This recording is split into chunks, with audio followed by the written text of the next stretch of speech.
welcome back to Under the Mountain, an ACOTAR podcast. My name's Lauren. And I'm Frank. And today we are going to be discussing chapters 37 and 38 of A Court of Thorns and Roses by Sarah J.Maas. Woo woo! I today am housekeeping Feyre, who has a bargain tattoo. Who did the wonderful swirling this is ink? a Frank artistic. And the description of said tattoo did have a lot going on. Yeah. Swirling whorls, also flowers. And ink so black that it's so blue that it would look black and also look like an evening gown lace dress. Right. Glove? Do you think we did it? No. Well, we did our best. This is gonna smudge. It's already all.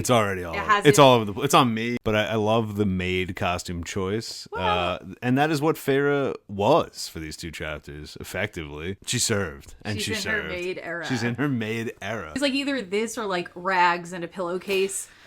Yeah. So I just opted for like a visual representation of where she was at. I think Amarantha would like to put her in something like this. I would like to think that you would like to think that Amarantha would like to do that.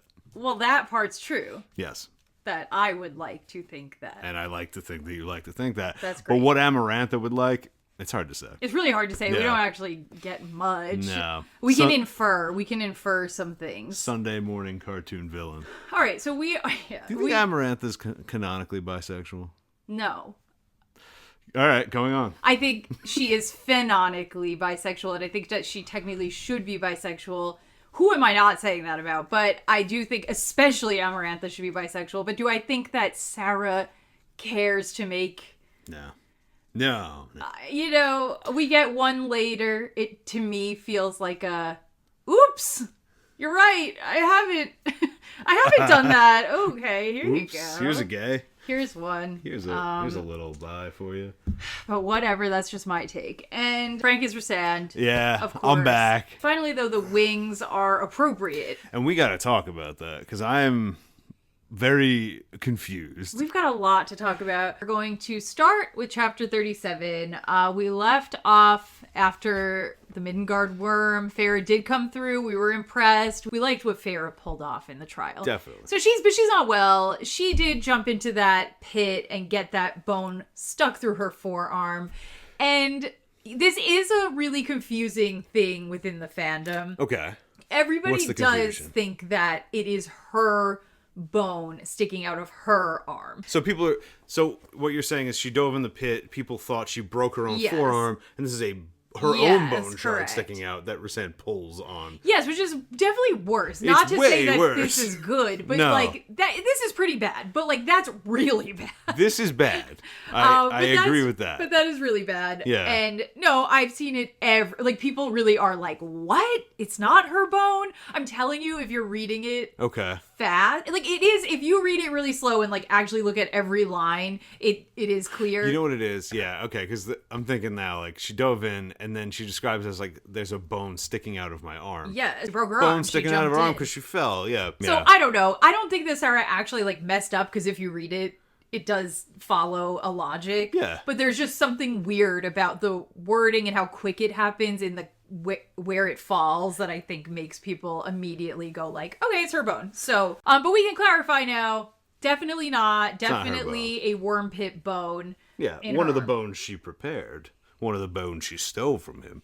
But which, if anybody wants to see us do improv live for an hour, we have a recording. We went live with Mr. Midgard Worm. Yep. He had some issues with Feyre. He and Rhysand for, stealing his bones, giving them away to the bone carver, lying about him being dead, taking his gambling winnings. Yes. There's a lot of information. If you're interested, you can find it on our channel. And you have Mr. Mitty as the Midgard Worm and his attorney, who remains unnamed, right? She doesn't want the public to know because... But she is from the Night Court, which makes things spicy. She's from the Night Court. She's defected. She's turned against her High Lord and Lady to help Mr. Mitty in his pursuit of justice. And bone retribution. Right, so she's laying there. She's really not well. Everything's bleeding. She doesn't feel good. She's overheating.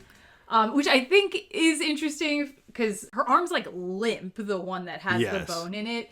And she says that she's hot, but like just from some kind of small cold, not a fever from infection. Yeah. And which gets contradicted pretty quickly, Immediately, right? By Rhysand. So that to me, I'm going to point to this to be like, see, like, Sarah does intentionally make Feyre say incorrect things. She does. And she makes Feyre lie to herself. She does. And there's maybe a third layer on top of this chapter that I want to talk about. Okay. Where now we're introducing the power and potential influence of Rhysand as some sort of mind alteration, because she considers it. Is he scraping my thoughts? Is he throwing that at me? And he's insisting, no, this is so obvious. I could just see from looking at you. Meaning, so that you're afraid of all okay, this. you think that she's not dying and it's not a fever from infection, and he's going to convince her I'm wondering if him explicitly introducing the ideas is enough to put pressure on her brain in a way with his power. Could he do that? I don't know. But this wouldn't even require that. I mean, if you're in this scenario and somebody comes in who's much older than you and and they're like, no, I'm telling you. You're dying. You are of course, dying. it's enough to, without magic, Yeah. explode that fear. But he used that fear to make her make the deal. So I'm kind of like, could he have put a little extra pressure on the belief that, like, yeah, it's festering. You're about to die. Like, I don't know. It's so annoying. The Rhysand as a mind-reading, mind-affecting, manipulation power guy, reasonably, I need everybody to stop acting like people are being crazy for going like, that must mean something. You have to question things now because I have to take into account the reality of his power.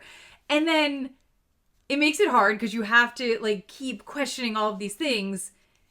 And, like, the conclusion just does feel frequently like it's just, no, I know he has that power because it's, like, cool, but, like, no, he's not using it. And, like, that's what I feel like. And then the rest of the fandom's like, you guys are so stupid. Obviously, you're not supposed to think anything about that. But, like, in most stories, that would work. 100%. Like, in most books, that's how that would work. It's leading towards a conclusion that, anytime something feels a little weird while that guy's in the room, you have to assume he might have something to do with it. Why would you not? I don't really get this. I don't get it. But it's like with Tamlin with his shape-shifting powers, and he's never shape-shifted. So, like, if you tell me, again, Tamlin has shape-shifting powers, reasonably, my brain's like, now through the whole story, I should be like, if Tamlin's not in the scene, but someone else is, or an animal is, or a fly is mentioned, like, shouldn't I be like, could that be Tamlin? Could he be watching? Could he be listening? If I'm bothering to include a shapeshifter, that is the sort of stuff I want the audience to be thinking, even if every time it's not true. Well,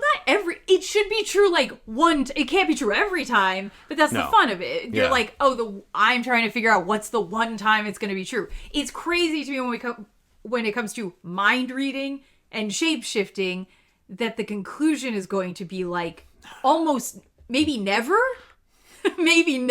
Yeah. What's even the point? Well, it makes you wonder. Yeah, what the fuck's going on? Like, why do we even do it? What's the point? It's like, this guy can fly. Never flies. He never flies. He never leaves the ground.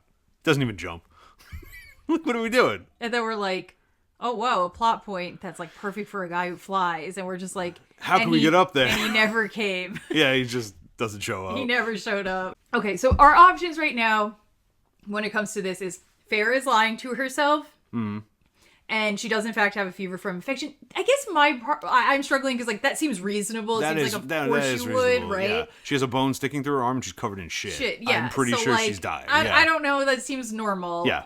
And her insistence based on nothing that it can't be that feels like a self-lie. I don't know. Agreed. But also, yes. But this is the problem with Rhysand. Every single thing he does, technically, we don't have to. I guess we're not supposed to. But I feel like you should. Why wouldn't you question it? Like, why wouldn't you be like, what are you like forcing her to do or making her feel? Yeah, like, what are you doing? I don't know. The darkness around her door ripples, and then like he comes into focus. I think the descriptions of him like manifesting into the room are cool, and his eyes glowing. It's hot and cool a lot of the time.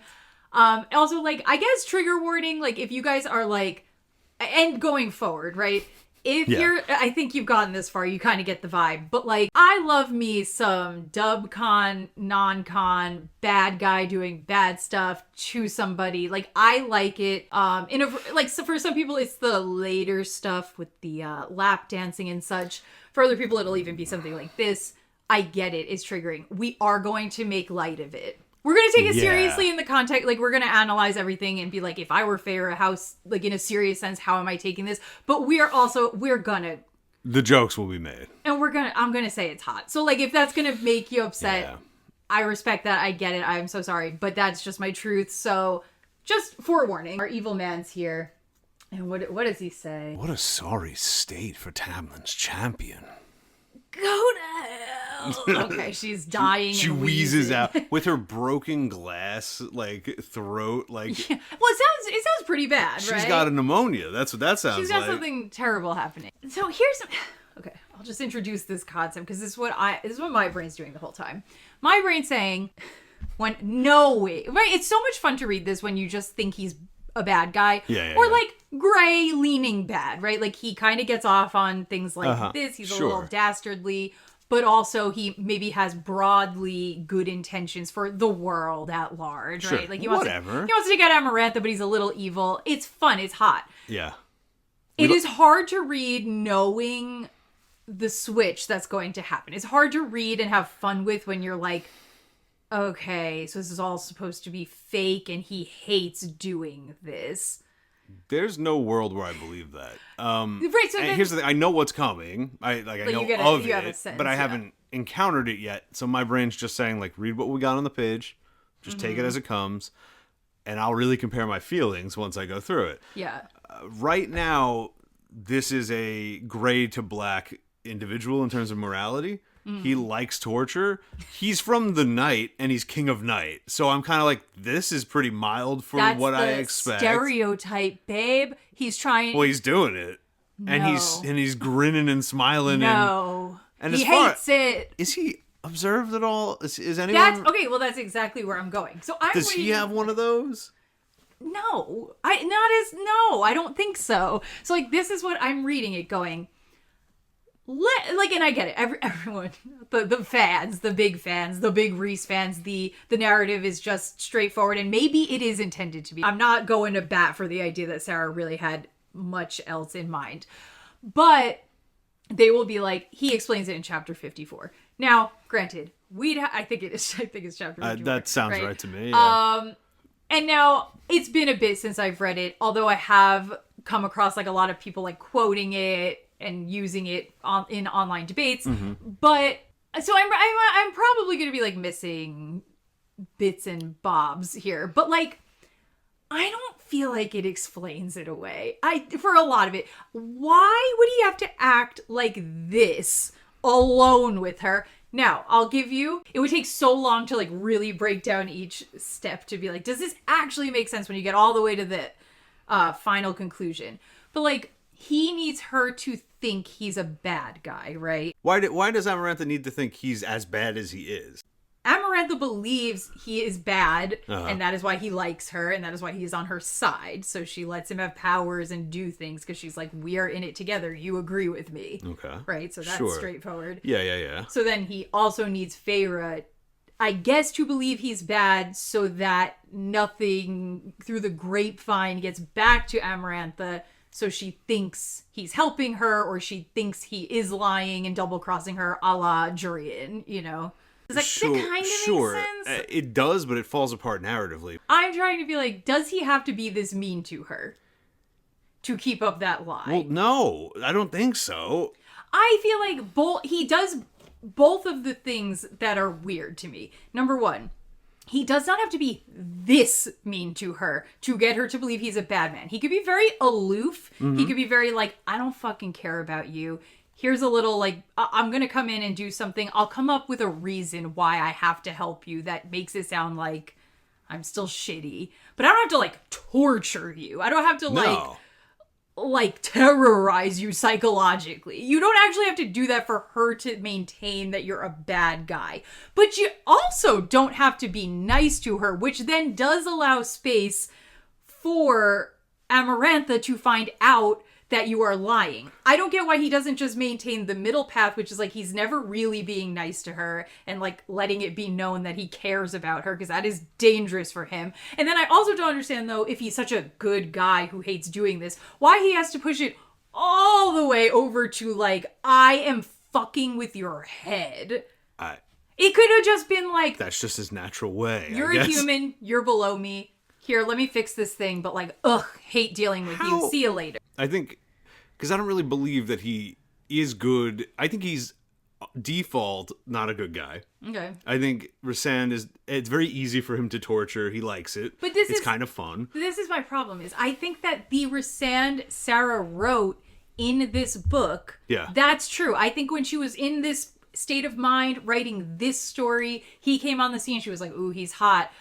I think she was like, he does like these things, and that is hot, and that is partially why I want her to end up with him, and blah, blah, blah, blah, blah. Then later, when we had to like deal with like, okay, but like being with a guy like that in a very serious capacity, you know, cohabitating with him, getting married, etc., it was like, yeah, I can't pull off writing that long term, like that guy with this woman. Then it really turns into dark. It's long-term dark romance at that point. And she was like, I, publishing wise, can't write that. Maybe I don't even want to write that. I don't think she got the chops. I'm a little fearful of thinking fair. Down that road. So she just had to be like, yes, that is how he was characterized here. No, he no longer likes that over here. Let me try to make a bridge. Yep. That gets that guy from there to here. And like, I just think that's it. So like, yes, I understand your reading feels correct in how he is portrayed in this book. It doesn't really feel like it makes all that much sense to say otherwise. But an attempt is made to say that. And a lot of people read it and went, good enough for me. Good enough for me. I want to keep liking him, and whatever he says is good enough. Good enough, because he's hot. And is he hot? Is my attachment to his hotness, is my pussy connected to the fact that he did all this bad stuff and seemed to really like torturing people in the first book? No. Yes. Yes, actually. 100%. Like, no doubt in my mind. I don't know. So anyway, I read this and I say, a reasonable version of a man who you want me to believe is like good, this is well thought out, he doesn't love torture, he doesn't have any bad impulses, etc., would not say, hey Feyre, secretly I like you. Hey Feyre, secretly I want to be nice to you. He wouldn't say that because that's stupid, because he doesn't want to get caught. Yep. But he also would not do this. Maybe I'll have to walk that back. Maybe somebody can point me to each little bit why it must happen. I suspect that's not true. I can only forgive it under the clause, and I feel like this is what people probably lean on. Yeah. That currently he's not caring too much about Feyre. Mm-hmm. He is a double agent that's only interested in serving his people right now. Yeah, which is fair. And torturing Feyre is the best way. Why? Because that's who he's known to be. And why would he show any niceness to a human? That might blow his cover, so... But he literally does. He does. So... I guess that's him falling in love. So, I don't know. He has to keep being... I don't know. He has to keep being evil to her to not blow his cover until, like, the next day, when he just is like, oops. Yeah. I'm over that. I'll throw her a bone. And I wish I had some sort of context as to what Amarantha was feeling about his dealings with her. Same, because like we kind of are like, you're like, I would have to assume she'd be, I get it, like she's hung up on Tamlin, that's her focus right now, she got her mans, she got her big beefy mans, and she's like, don't care about this little Brit anymore, but... yeah, because Rhysand's Amarantha's whore. Yeah. And right now she's got the prime meat of Tamlin on her platter. Mm-hmm. She's salivating, trying to crack that egg. Yes. Rhysand's over here being bratty. Explain to me why can't Amarantha, she doesn't seem to have an issue forcing anybody to do anything, so why is she even waiting for Tamlin to agree? Why didn't she wait 49 years? Why is she waiting any longer? What are we doing? I don't know. In this or next very chapter, Rhysand says if she told us to stop breathing, we would die. Right, so it's like, I don't know, maybe why it's the psychological thing, she likes the idea that he's gonna agree despite himself. due to coercion. I don't know. Maybe she's into that. But yeah, it's confusing because you're like, all right, maybe she just doesn't really care what Rhysand is up to these days because her sights are on Tamlin, right? Yeah. I guess that's kind of what we're thinking. Maybe. But my Amarantha would be a jealous woman, and she would Absolutely. be like, I have a harem of boys. I do not care that I'm focused on Tamlin right now. You're still mine too. And you definitely can't go and be nice to this human that I'm like trying to like dominate. That's what I That's think. the brattiest, worst thing he can do. But he wants to play. I guess that's why he's torturing her, because he wants to, by doing that, he's able to keep up the appearance of like being so on her side. Yeah, being so like looking down so much on humans, which will then allow him access to Feyre by being like, see how much I hate these little human playthings. I'm torturing them. Like, can you even question? He wants her because number one, I mean, conceivably, he wants her to win, just like everyone else, so right? he is utilizing Feyre's gambit of creating an opportunity to somehow get out of the plight that they're under. Yeah. Because there was no way out until Feyre created the opportunity via this gamble, right? Yeah. Mm-hmm. So Feyre unwittingly, stupidly, tripped into this woman's lair, and she is so incensed that a human would come here claiming to love the person she's trying to love because of Jurian and whatever. So now she has concocted a crazy event, 3-month-long UFC tournament. Yeah. And Rhysand's like, oh, perfect. Yeah. I will spin this. I will spin this in that I, want her to win, which though would suggest betting on Feyre first day is like the stupidest thing you could do to not get someone on your scent. And he didn't help her at all. Well, Rhysand, he can't do that. Well, he can't. Well, Lucian did. Yeah, and he got fucking whipped. Yeah. Rhysand wouldn't want to get whipped. Well, he has too much to lose. Lucian is primed to That's be what the I'm one. saying. Like, it's already like, But why would he bet on her? I don't know why you would bet on her. I get that you could spin it and be like, I was just being a real. Like, it was really good odds. I had to take the risk. Like, yeah, you can, but it seems dumb if that's his plan. He's like, I'm putting all my eggs in this basket to get us out of here. I wouldn't draw attention to that idea. I wouldn't bet on that basket. I wouldn't draw attention to the idea of that, to be honest with you. And then Amarantha's cool with him constantly being involved with her. Well, that's what I'm saying. Like, none of this is... I like, it sort of makes sense, but it sort of doesn't make sense. Is it reasonable that he was torturing? I don't know. I kind of see it, and then I kind of don't. I don't have enough information, and that's the problem I think with this whole series is like it doesn't really make sense, but you could just throw a crazy detail in there where it's like she was gonna nuke Valeris and we just didn't know it, you know? Well, yeah, and then that's the other thing is that like the whole thing hinges on him being like, I did this to save Valeris, and then you also find out like no one knows it exists, including Amarantha, so you're kind of like, yeah.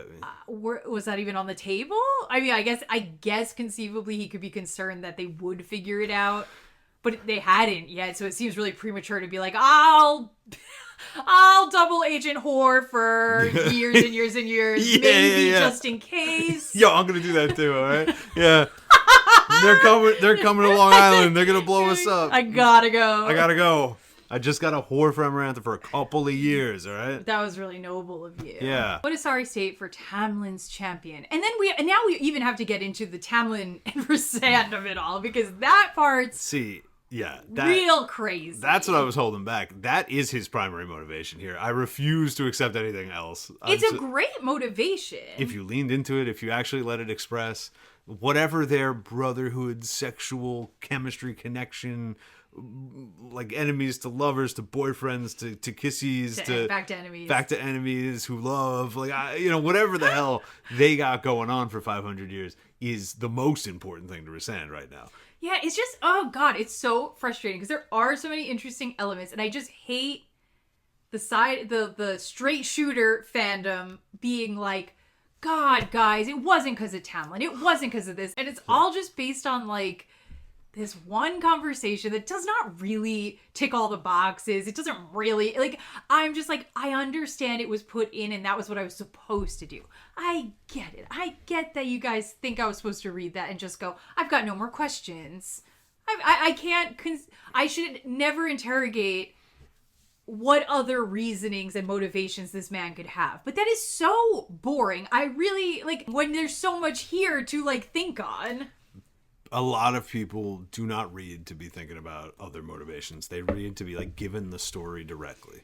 And I think all the choices in this book and this series feel rife for all the questions. That's the bizarre part. Because, like, I get what you're saying, and there's so many books I've read, like, even, like, Ice Planet Barbarians, which I just read, and it was fun, the first one. I liked it. That's a book where I say, when you read it, you're like, yes, 100%. You want to, like, be like, ooh, calm brain time. It's really straightforward. I know exactly how I'm supposed to feel. There's really not a lot of, like, moral questions going on. There's just not that much complexity. But it's fun and it's sweet. I get that. I read that book and I go, it was set up perfect for that. There really aren't all these weird pockets I could go in mentally. What did that right? mean? You're What like, did that mean? you're like, I mean, it just is what it is. And we didn't offer much else, and that's fine. This story annoys me because they want me to treat it like Ice Planet Barbarians and go like, it's just straightforward. But I'm like, that's not what she wrote, though. That's not what she wrote. We could have written a story like that, but then you can't give them mind control powers. You can't create the Tamlin Rhysand backstory. You can't introduce the idea that maybe Rhysand is just doing this to get back at Tamlin. You can't introduce all these things and then also go like, no, don't question them. No, don't ever let your brain, it's just straightforward. Well, then you had to write a straightforward story. Yeah. You didn't. Yeah. If Ice Planet Barbarian started injecting all these other, like, aspects and I'm like, oh, is this main guy, is he good, is he bad, is he with her for good reasons, is he not, is it to do, like, then I'd start to be like, oh, this is a different style of book. It's not a straightforward narrative. There's right. hidden motivations and all sorts of... And that's the thing, of... I'm not complaining about a straightforward narrative when it's actually straightforward. Yeah. When you do a good job, you say, I set out with this goal. I, in fact, accomplished that goal by writing it with that goal in mind. I say, good job. Yep. Sarah made a more complex narrative, but then demands literally that it be read a lot of the time as a straightforward narrative. I don't think you can do until both. A twist validates her I don't genius. I think it's unreasonable. Just stop putting it in then. So Rhysand comes over. I liked sexily. Yeah. He stalks over and he drops into a crouch right before her. I'm like, whatever. Like in a fantasy. Not whatever. He's being hot. He's doing all the hot stuff. You know? Yeah, it's like, it's sexy. Oh, whoa, his big crotch is open he's before crouching over you while you're injured and wounded. Yeah, and you're like, up. oh no. Oh no, this big sexy man. Yeah, his big like bulge in your face. Yeah, that's what like, I'm saying. Oh, like hanging one arm in front of you. Like he's like, so okay. nonchalant. Yeah, it's hot. And then he rubs her brow, right, which I liked. What would Tamlin say if he knew his beloved was rotting away down here, burning up with fever? Not that he can even come here. Not when his every move is watched. Okay, well, number one, notice how Rhysand's the only person thus far to be concerned with and, like, comment on the circumstance Tamlin is in. The only person. Sarah managed to fuck that up because not only is she not really interested or ever seeking that information, why is Rhysand giving it? That feels so forced. It does when feel it forced. wouldn't be if she was like, "Where's Tamlin?" Like in her fevered state. Yeah, in her fevered state. Like, Why would she he not? can't even come. He's overwatched. Like she could have delivered that information at request. I have no clue why, other than Rhysand being concerned about Tamlin, he would offer this information. It really up. now feels like this man's just got him on the brain 24/7. But like for everybody that's like, Tamlin could have and should have done something. Yeah. Even Rhysand, who doesn't like him at all, is saying he can't. So I'm confused. Okay, so he can't do anything because he's being watched. Not necessarily suppressed, but definitely watched like a hawk, right? Yes. So he can't Meaning do anything. He can't go sneak away to her cell. He can't, like... Which makes sense. Yeah. And all his powers have been taken, I assume. Well, yeah, and you're like, she's jealous. She wants him with her all the time. And she knows if this is all true, that Tamlin will in fact want to escape with Feyre. So of course we're not going to let him go hang out with her. No. Like, why would we do that? So she says, get away. I'm raising an eyebrow. I come here to offer you help, and you have the nerve to tell me to leave? Get away. You made me a lot of money, you know. I figured I would repay the favor. It's like, I guess I'm supposed to be like, No, this is dumb. why First is off, it? you made me a lot of money. Like, she's literally dying from infection. And it's like, she doesn't care. Well, That's I not don't like a think good that lead-in. That's not good. I don't believe that first off, Tamlin, as a gift to be nice, made her family so wealthy they could buy 1,000 mansions. Does Rhysand need money like this? No. You've made me a lot of money. Like, you're... Well, I know, but why? You're acting like he, like, thinks she cares. He, like, really means this. This is obviously part of, like... his seduction technique of being like, oh, I owe you. Let me give you a little gift. Like, He's trying to come up with some reason to heal her. Yeah. That will not make him look like he's taking her side. Again, even though he does seem to kind of just, like, throw that in the trash in one day. Yeah.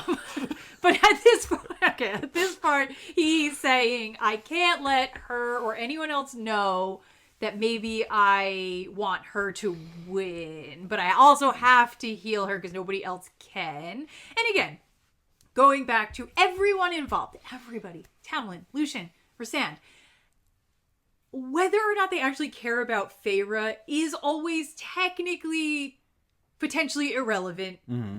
Because again, Feyre is in the position of ticket out and getting our magic back. Yeah. So no matter what, we could all fucking hate Feyre's guts. We could be like, we're going to kill her the second this is over. We still would want to heal her and like boost her up so we can get out from under the mountain.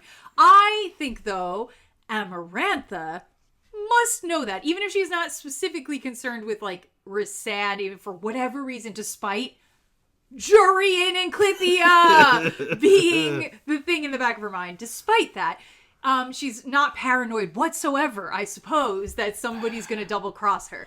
But, so even if she has full confidence in Rhysand in particular, she should be like, I do in fact seem to have millions, thousands, maybe millions of fairies down here who are here against their will. Now I've created a circumstance where there is a girl who can free them all. Well, actually not true. I guess can free the Spring Court, but that still gives them all a lot of hope, it gives right? them a seventh leg up of power, yeah. And all the Spring Court fairies should be really invested in her winning. And why is she not like, there's no chance I am letting anybody help or talk to this girl? Because of course they're gonna help her. We got red-skinned, long yellow-toothed fairies just deciding her fate constantly. No one's intervening, really. Nobody's. Why wouldn't she be under like lock and key? It would be like, yeah, we're doing the trials, but like none of you are sneaking in. We'd be under lock and key, and also in my brain, the infection subplot here like wouldn't be allowed to happen at all. If you want her to do the trials, which Amarantha seems really attached to. She can kill her at any point. Letting her die from an infection of the arm boring. is so stupid. And if she's like, she's Miss Play, she's Miss Fun. That's what I'm saying. She's Miss, I'm gonna risk my entire goal to have a good time with the trials. I love torturing Claire Bedore. The last thing you want is for Feyre to die not via trial or not via you personally doing it. You just want her to like go away and accidentally slip out when the only motivation you have right now seems to be it's fun to play with the girls. Yeah. Right? Yeah. Which valid, but yeah, don't let them fucking I don't get sepsis. I don't know. Is that not the most boring option of all, really? At least drag her out and like torture her while she's sick then. That's because what I'm saying. She's just gonna pass away from a blood infection like and that. She's gonna be like, oops. It's like, no, I thought that was like all you're focused on right now. We call her in for the next trial. It's like, she's been dead for 2 weeks. She died. Oh, man. Oh, I was so busy sitting on my throne, not doing anything, not like, fucking Tamlin. Like, what are we doing? Literally, what have you been doing? What are you doing? He says, let me see your arm. And then she's like not giving it to him. Let me see your arm. Let me see it. But then he growls. Let me see your arm. Let me see it. A growl ripped from him. Without waiting for my reaction, he grabbed my elbow and forced my arm into the dim light of the cell. I don't... Yes, as a villain, I'm titillated. I'm excited. Ooh, that's horrible. He sounds like such a bad man to be ripping her arm like that and growling at her. Now, he's doing things, again, I'm always going to juxtapose with Tamlin because their juxtaposition, like, is the crux of the story. At least this one so far, yeah. And we frequently are like, oh, Tamlin's red flags. He was always growling. He was always this. He was always that. And then the reason we get away with it with Rhysand here is because we get to always go, this was for other reasons. This was for fake. a good reason. This was fake. Yeah. I'm struggling. Tamlin is a beast man who growls because he is part beast. They all are. I get this. Okay. But Tamlin seems, with the shape-shifting of it all, with everything. Oh, no, I'm getting... Sorry, that's the soot. If you read that paragraph, right, he whispers, let me see the arm, in a very quiet way. Like he's trying to be tender. Yeah. And the second that she rebukes that tenderness, yes, because she's afraid of him, he gets impatient and rips her arm forward. That's what I'm confused by. Because I'm like, if you're going to convince me, like you came in hot being like, I'm playing bad cop, I'm ready, then there would be no reason to do the... occasional, like, let me be soft with you, right? Like, why not just rip her arm immediately if you had to do it from the beginning? Like, if the thought was, I just have to be horrible to her, I have to be terrible to her, which, like, let's stop pretending that is not just, like, a convenient plot contrivance to give us dark erotica moments. Let's stop. This was not something that Sarah was like, I don't want to, and it's kind of horrible that I must, but that's the plot. That's the plot, you guys. Oh, like, just hold on. This is all so upsetting. I know. Like, that's not the tone. That's not the tone. Give me a break. No. That's not what we did. No. There are stories like that. This is not one of them. In my opinion, no fucking way. Not written that way. I am supposed to think he's hot through this, and I do. So, I mean, he's like, it posing, worked. He's growling. Yeah. He has violet eyes in the shadow. Like, he's pulling her arm into the moonlight. There's like... Come on. It's romanticized to hell. It is. Like, to me, it's hard to read this as not a legitimate reaction. Yeah. Are you telling me that if Feyre had given him the arm, then he would have been sweet with her? If that is the case... then what happened to he came in here intending to be bad no matter what because he had to? Because if that's the case, then he wouldn't have bothered trying to be tender. If he's trying to be tender, why did he have to switch now to mean, no clue, let's just be tender again? Yeah. Which one is it? Did he come in determined to be a piece of shit torturer?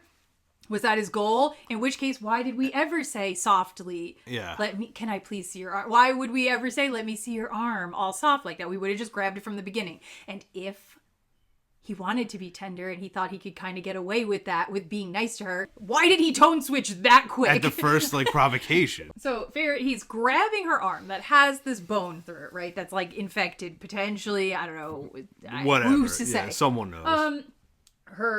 She bites her lip hard enough that it starts bleeding. Her poison lightning. Poison feels like poison lightning through her arm. We said it a few times. So, okay, this part here. Okay, I guess we could say this is part of the act. Again, whatever. This is part of the act. Rhysand examined the wound, a smile appearing on his sensuous lips. This is some crazy acting. You could be an evil man who doesn't smile at wounds. Am I wrong? No. You could be an evil man who has, like, political reasons that he wants to make this, like, he's kind of mean and he wants to be on Amarantha's side. Oh, yeah. Without also being a guy who looks at an infected wound and goes like, yeah, that's taking it way... I can definitely use this against her now. If he doesn't heal her, he's like, you will die. So now I have really Right, because I need a bargain. I really have a good bargaining chip here. Look at this festering wound. Yeah, but he says, oh, that's wonderfully gruesome. Which... yeah. I'm going to bring it back to my lady. Do you know what I'm saying? No. You don't know where I'm going? You're late. I'm going to bring it back. The mercenary. To chapter... 2? 3? 3. chapter 3. Chapter 3? Yeah. I don't remember. Chapter 2 or 3 or 4. To the mercenary, lifting her pant leg and going, look at this horrible, horrible, disgusting scarring, like black, like poisoned ink looking. Yeah. And Feyre goes like, beautiful. Uh-huh. So, okay, here's the thing. This parallel is better and makes sense if both of them meant it. Right? Because then the mates part is like, ooh, oh, they're both a little dark. Oh, they've both got this like little evil, gruesome undercurrent to them. That is cool and interesting. I don't think that's played up very much in the context of the story. So it's weird. It's weird to introduce that, and it's a good idea and not do anything with it. And then, but you add in the element later of he didn't mean this. So then the parallel means nothing because Feyre wasn't lying. Yeah, no. Right? Well, of course, why would she be? It's in her head to us. So they have a parallel here where they both look at a wound and have very similar thoughts. And you want me to think, well, when Feyre did that, that was real. When Rhysand did that, that was fake. And therefore, this mirroring has no meaning. It's false resonance. It resonated for you when you read that book until you knew later, and you're not supposed to go back and double check that. It's an interesting mirror. Just make them bad little. It's a great mirror. And that's why people want them to be bad. Because it works. It does work. They're both better when they're bad. It feels like she was like playing with the idea. And I think she was probably struck down either by herself or an editor. That's what who it was feels like, you're going to lose people. Don't do that. We're making $1 trillion. Don't make Feyre bad. I'm not sure. I really could see it either way. I really could see her being like, I really had that vision. I loved that. But I got to keep this secret for my billions. Yeah. I could see somebody almost like unaware that they are doing that. 100%. Getting uncomfortable definitely. with themselves. Yeah, definitely. They look at their own shadow and go, oh no. I would never. I don't feel that way. And then just going the other direction and not really caring that you've like undermined all your own cool shit you put in. Definitely. Right. He says, don't you want me to heal your arm? His fingers tightening around her elbow. Okay. Mm-hmm. She says, at what cost? I love this. Yeah. I love this. That. Living among fairies has taught you some of our ways. Now you guys tell me. One other time. When, other than Amarantha, who is just like an evil psycho, has Feyre ever been forced to make a bargain with anybody? We got the Tamlin kiss. We've got the kiss, which he kind of said in jest a little. I thought it was kind of like mocking the idea, because we were coming off of like him and Lucian constantly be like, ha ha ha. Everything you think about fairies is not real. Like, it was off the backs of that. Yeah. Which I feel like in that moment when she was writing that part of the story, she was doing ha ha ha. Fairy myths are not real, you silly human girl. But now we were like, once we're under the mountain, we're like, ooh, fairy myths. We want that to be a thing again. Yeah. So now they're real. But like, what the fuck is he talking about? What is she referencing? Now we're counting beans. Now we're gonna have to like make deals with mice or something. Like, fairy myths are so real, idiot. Once you go into the mountain, they're real. Out there. What is he referring to? Somebody tell me. I don't know. When somebody offered Feyre something and she had to do it at a cost. When did it happen? Never! The puka? I don't know. Not even the monsters did that. No, they just wanted to eat you. The surreal didn't even do. He just, like, I mean, I guess the chicken. The chicken was the chicken was the trap. There was no cost. That's what I'm saying. Like, I'm just like, the surreal didn't make you pay something to get the info. The Naga never did anything like that. The Bogue, the puka, Tamlin, Lucian, no one's done that. You spent all that time with the fairies. Most of the book, it didn't happen. You're right. You're 100% right. I just, like, to me, it feels like Sarah's just like, wouldn't it have been cool, though, if that made sense? Pretend, like, change your brain. Pretend that did happen so this line is cool. Yes. No, it didn't happen. A lot of this shit is like, just pretend so that this line slaps. This line slaps if that happened. Can you just pretend for me? It might be true for you if you fell into a fairy world. Just go with it. I hate that. Things are constantly like on and off with her. It's like, no, now shut it off. No, put it back on. Turn it back on. Turn it back on. Oh, okay. Being forced to make bargains constantly is on now, despite it never occurring. Okay, so he says, I'll make a deal. I'll make a trade with you. I'll heal your arm in exchange for you. For 2 weeks, every month, 2 weeks of my choosing, you'll live with me at the Night Court. Starting after this messy 3-trial business. Yeah, so now... Yeah, we got questions. I've got so many questions. Why does he even want this at this point in the story? To fuck with Tamlin for 1,000? That's the only answer, It's the only answer I got. Because, okay, I understand. Fine, I'll get there mentally. I go, motivation. Wants Feyre to do well so they can potentially escape from under the mountain. That's awesome. Caring about Feyre beyond that, I'm lost. I don't know why he cares at this point to hang out with Feyre half of the month for the rest of their lives. Now, if you wanted it to be that Rhysand knew that this was his mate, you could have set it up that way, but you didn't. And I'm confused because I actually, when I was reading this, I Googled it. I was like, why does Rhysand want this? And there's a lot of discussion, people coming from all sorts of angles. I wasn't really struck by any of the arguments. But a lot of them were just being like, he suspects that this is his mate, but the mate bond hasn't snapped into place yet. Okay, fine. If I am to believe that, which people jump around a lot with this. When he's doing certain things, they'll be like, it's because he kind of knew. But then people will be like, why would he have done that to his mate? And they're like, he didn't know yet. So, okay, let's keep it consistent. If he suspects that this is his mate, I guess I could buy that. But then tell me why, when the mating bond snaps into place later, he is described as looking shocked. That's the description. If you suspected this was your mate, when the mating bond snaps into place, will you look shocked or will you look like, I knew it? I had a feeling I this whole fucking time. knew it. You might look like smug. Yeah. You might look excited. You might be like, oh wow. But I feel like shocked suggests to me that in that moment when Sarah was writing it, she wanted it to be surprising to him. Like, oh my God, that human I've been treating like shit, but also helping. Is my mate. That's my mate. It doesn't feel satisfying for those both to be true. So we're implying that there's a pre-made bond in which but you're not, it hasn't activated yet, but it's a potentiality. Yeah. So that might affect your desires. Interactions with a certain individual. Right, so it's like, I guess the idea would be that he is like, I feel drawn to her. I don't really know why, but what if? What if maybe it's a mate bond? I'd like to get her into an agreement to hang out with me so that I can figure it out. What if the implication is it's even more subconscious than that? It's like he's just attracted to her. He doesn't know why.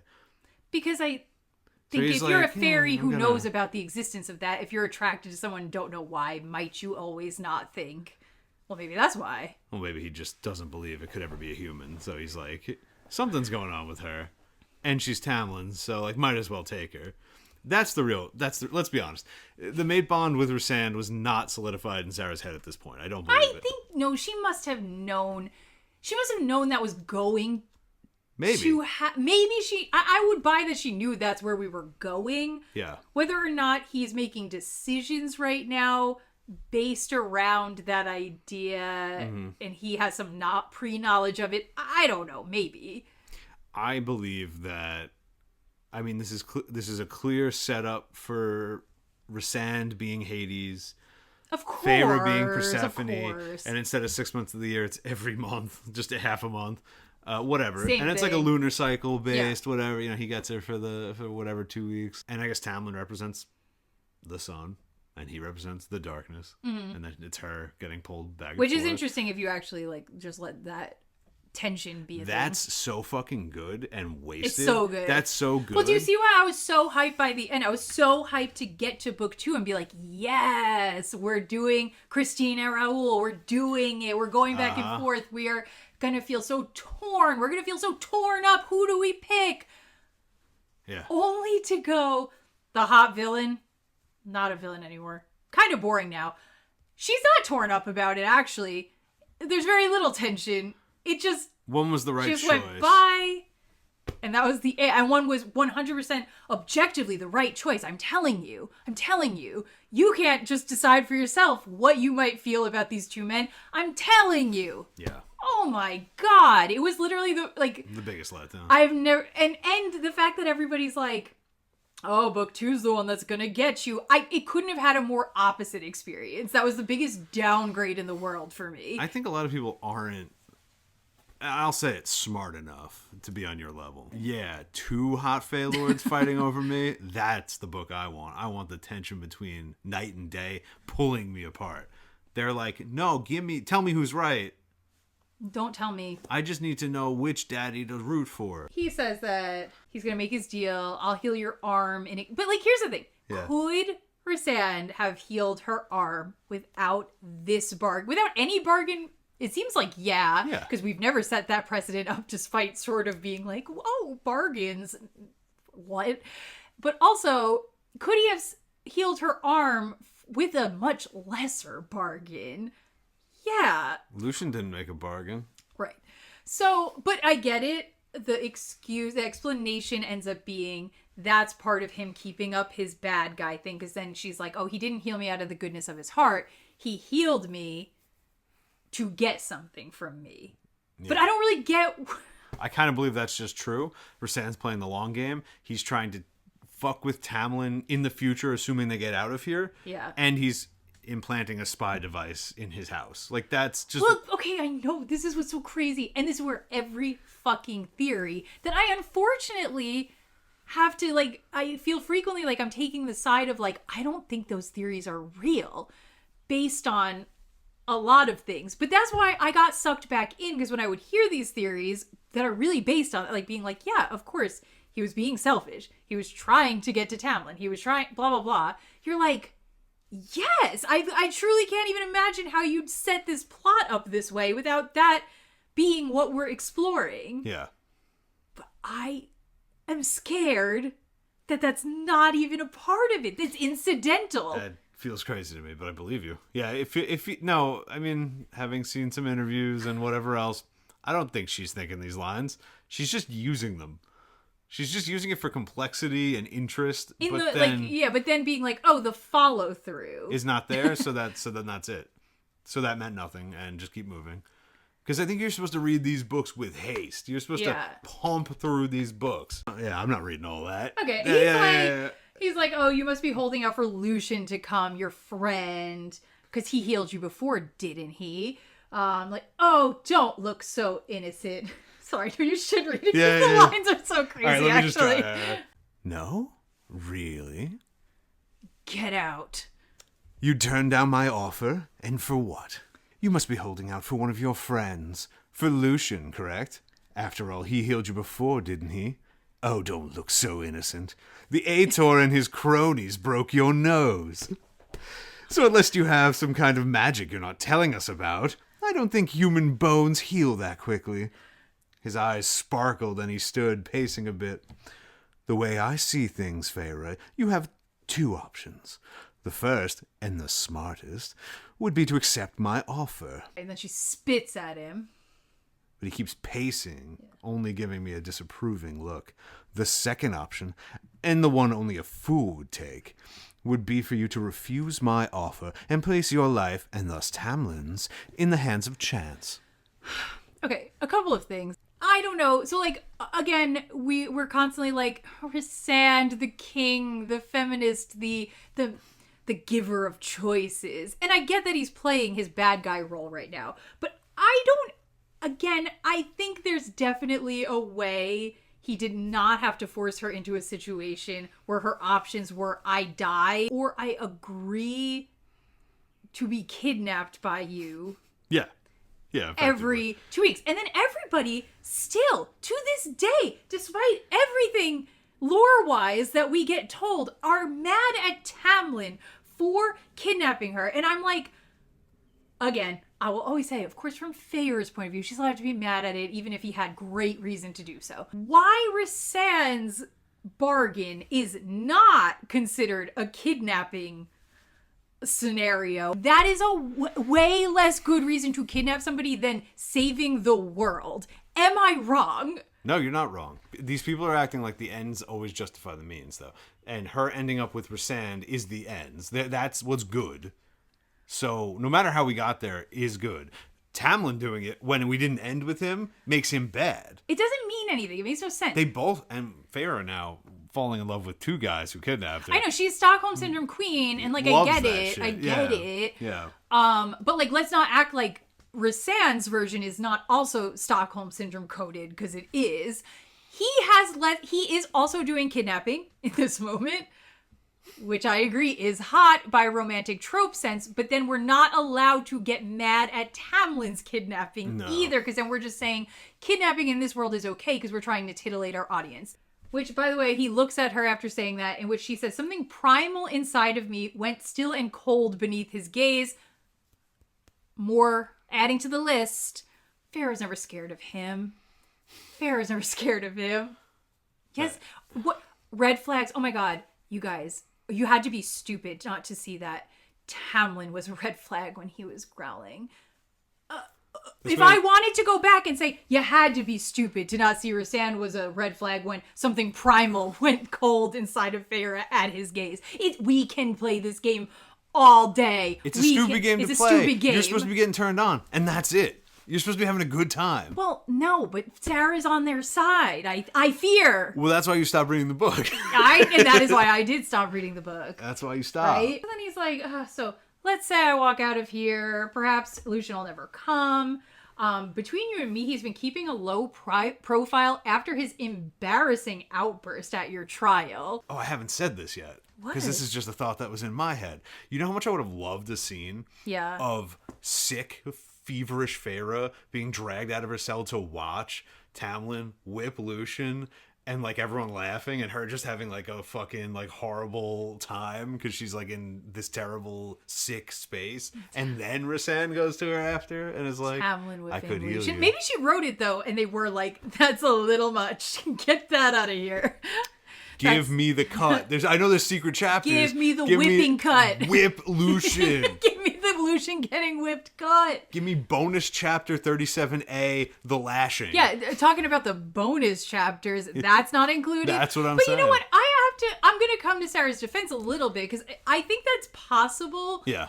Because, tell me, I think maybe I have the details fuzzy here, but as far as I know, she was trying to get a Nesta two-guy threesome going into these books, and they made her not do it, I think. And so I'm like, she is trying to push the envelope a little here and there and getting rebuked. They made her not do it? I think, right? Like, she either said she wrote it or, like, she wanted to write it. That was her idea. And there was a reason it wasn't included. I can't imagine it was her.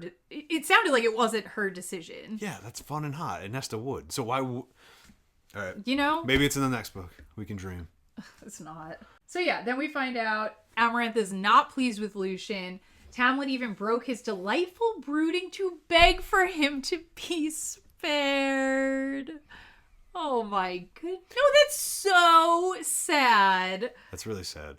But he hasn't, as far as we know, done anything for Feyre yet. Yes, because I think... Okay, here's the thing. It seems like Amarantha do have her sights set on little Lucian there. She wants to see him absolutely obliterated. Like, she wants to see this man down and dirty and getting fucked up. Yeah. So that's that. My brother's just another man. Amarantha should be jealous, potentially, of Lucian. Like, by my standards, like, in terms of, like, who Tamlin is having romantic feelings about, she should be jealous of Lucian, but she's not. Like, I think Amarantha is going to view Feyre due to the humanness of her and the fact that Tamlin is in love with her as a threat. So the more Tamlin says, please don't do bad things to Feyre, the more Amarantha really is going to want to. I guess you could make the same argument for Lucian, but there isn't that element of jealousy. Sure. That makes sense. Do you know what I'm saying? Yeah. Oh, there should be, though. Well, that's what I'm saying. Yeah. She just can't understand the Mullima. But she is the Yaoi queen. Yeah, you're right. I don't know. Something's not adding up there. She should have extreme jealousy. And I mean, and then the only other conclusion, I guess, is that Tamlin is in fact being shitty to Feyre because his true love is Lucian. And, like, I guess I'd buy that.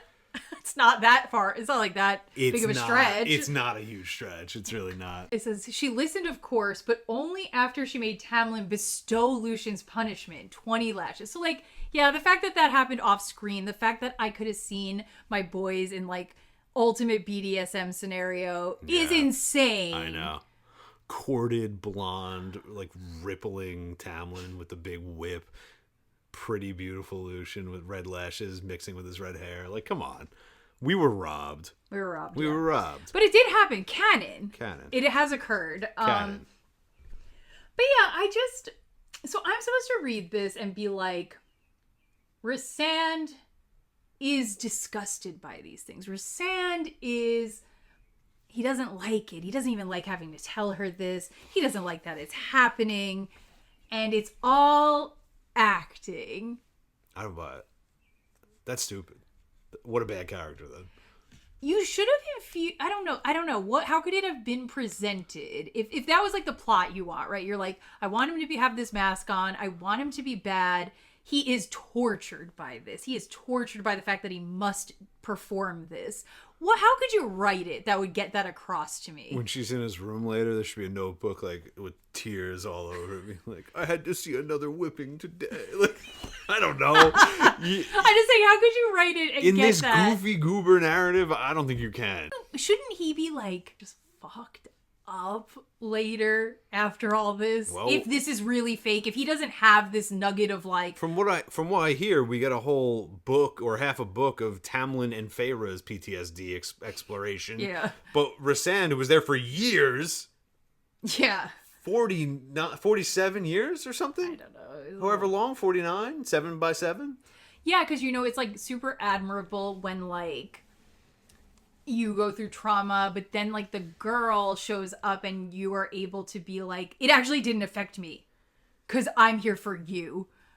Like, okay. Yeah, I get it. I get that, like... And I hate to say it, but girl, you need therapy. Like, this is that's toxic masculinity. That's going to come out sideways, I think.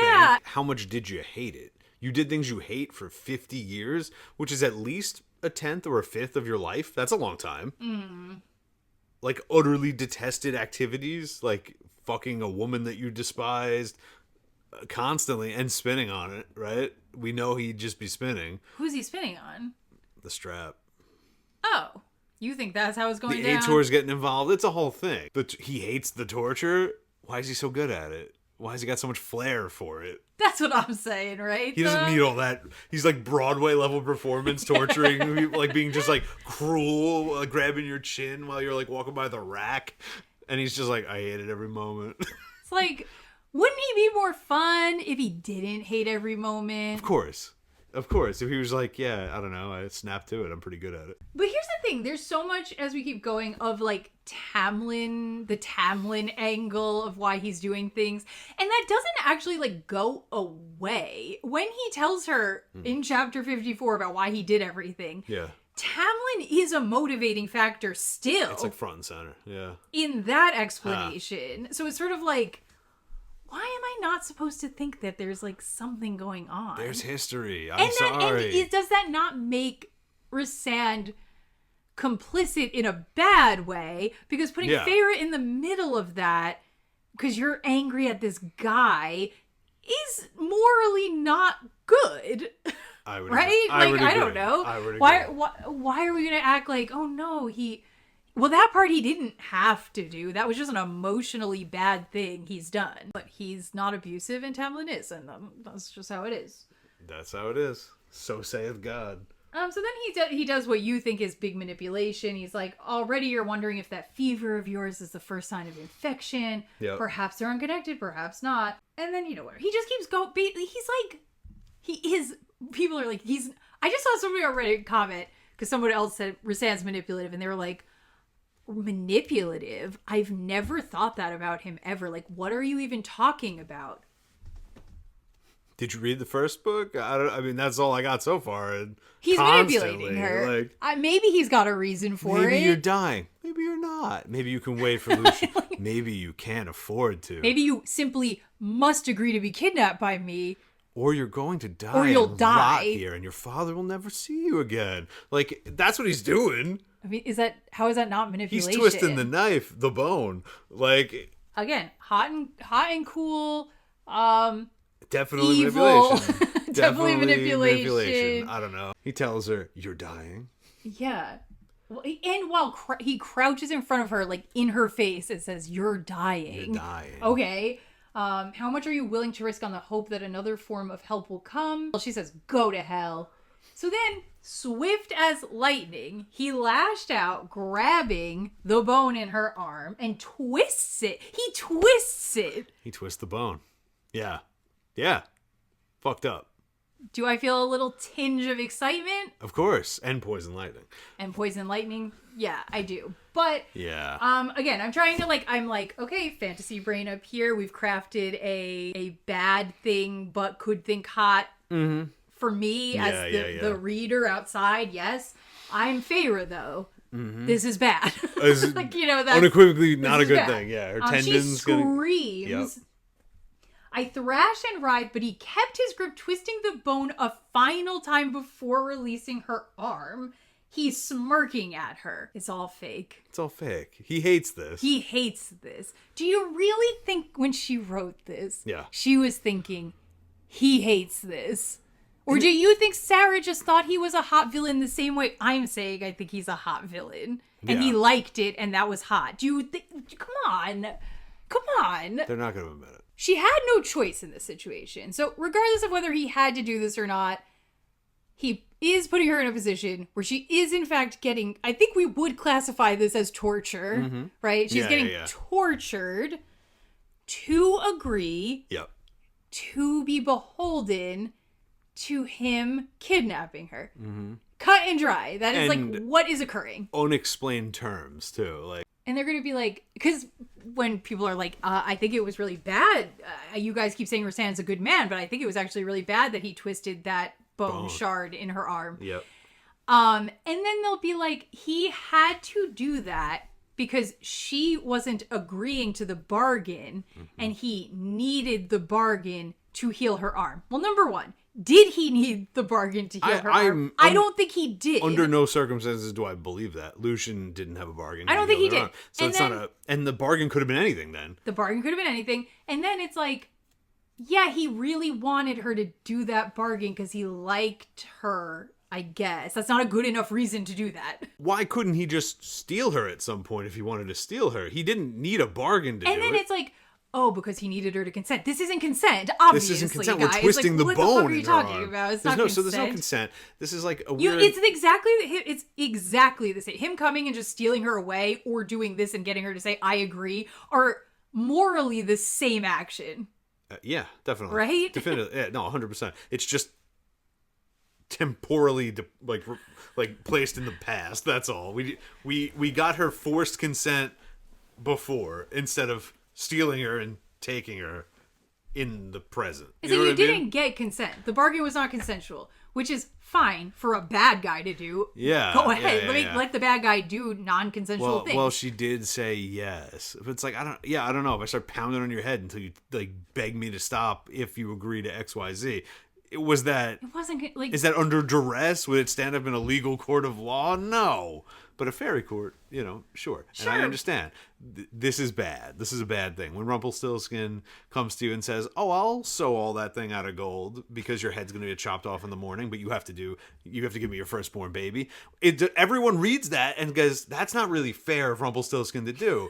They're not like, what a good man, he made a fair bargain. Like, no, we know the fairies in these stories do bad things. Yeah. And we like that about them. Yeah. Even though we hate them for the character. But then do not come at me later and go, you gotta not think that was bad. You have to. He had great motivation. You have to not think that was bad. Why? Why can't it just have happened and I think it's bad, but also it has unintendedly good consequences and that's the complexity of it all. That's a good story. Later, it just happened to work out. And the wheels of fate turn in a mysterious way. Why the fuck? And he was fucking with her and fucking with Tamlin and then it just so happened to be out and their mates and you could have just done anything That's like what I'm saying. Why do you need me? Like, it's like you're coming at me with like the fucking gun to my head and you're like, it wasn't bad.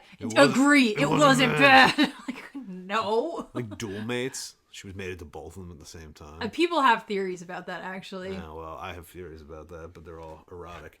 It is weird in that way that we keep saying, where we're like, is he trying to be nice or is he trying to be mean? Is he coming in here going like, my whole MO right now is just to make her be convinced that I'm the worst guy in the world and I'm willing to do anything at all, cross the line even into torture to make her think that, because that's so important to my plan. Mm-hmm. Whether it actually can only happen that way, I think is debatable.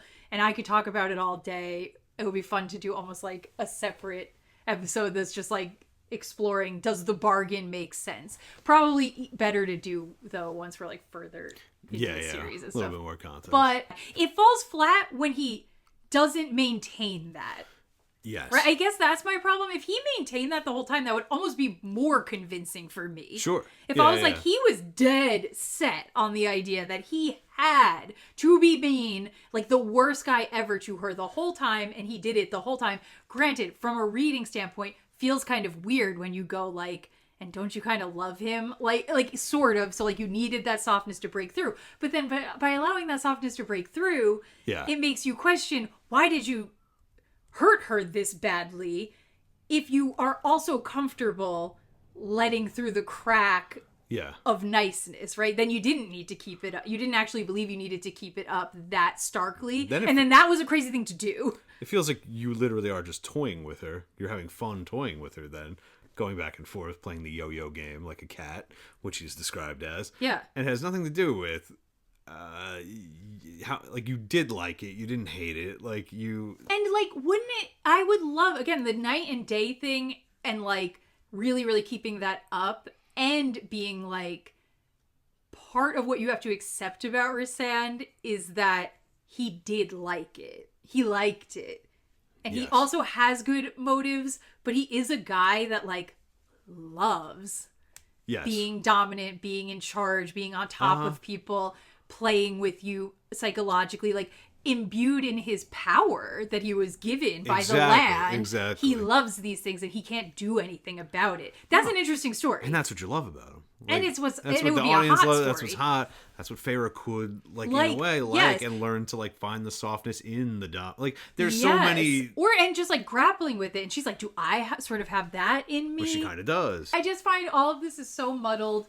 And and even the he's night and Tamlin's day. No, Tamlin's not day. Tamlin's spring. He's spring. And not only do we have a day, but we also have a dawn, and he's not either of those.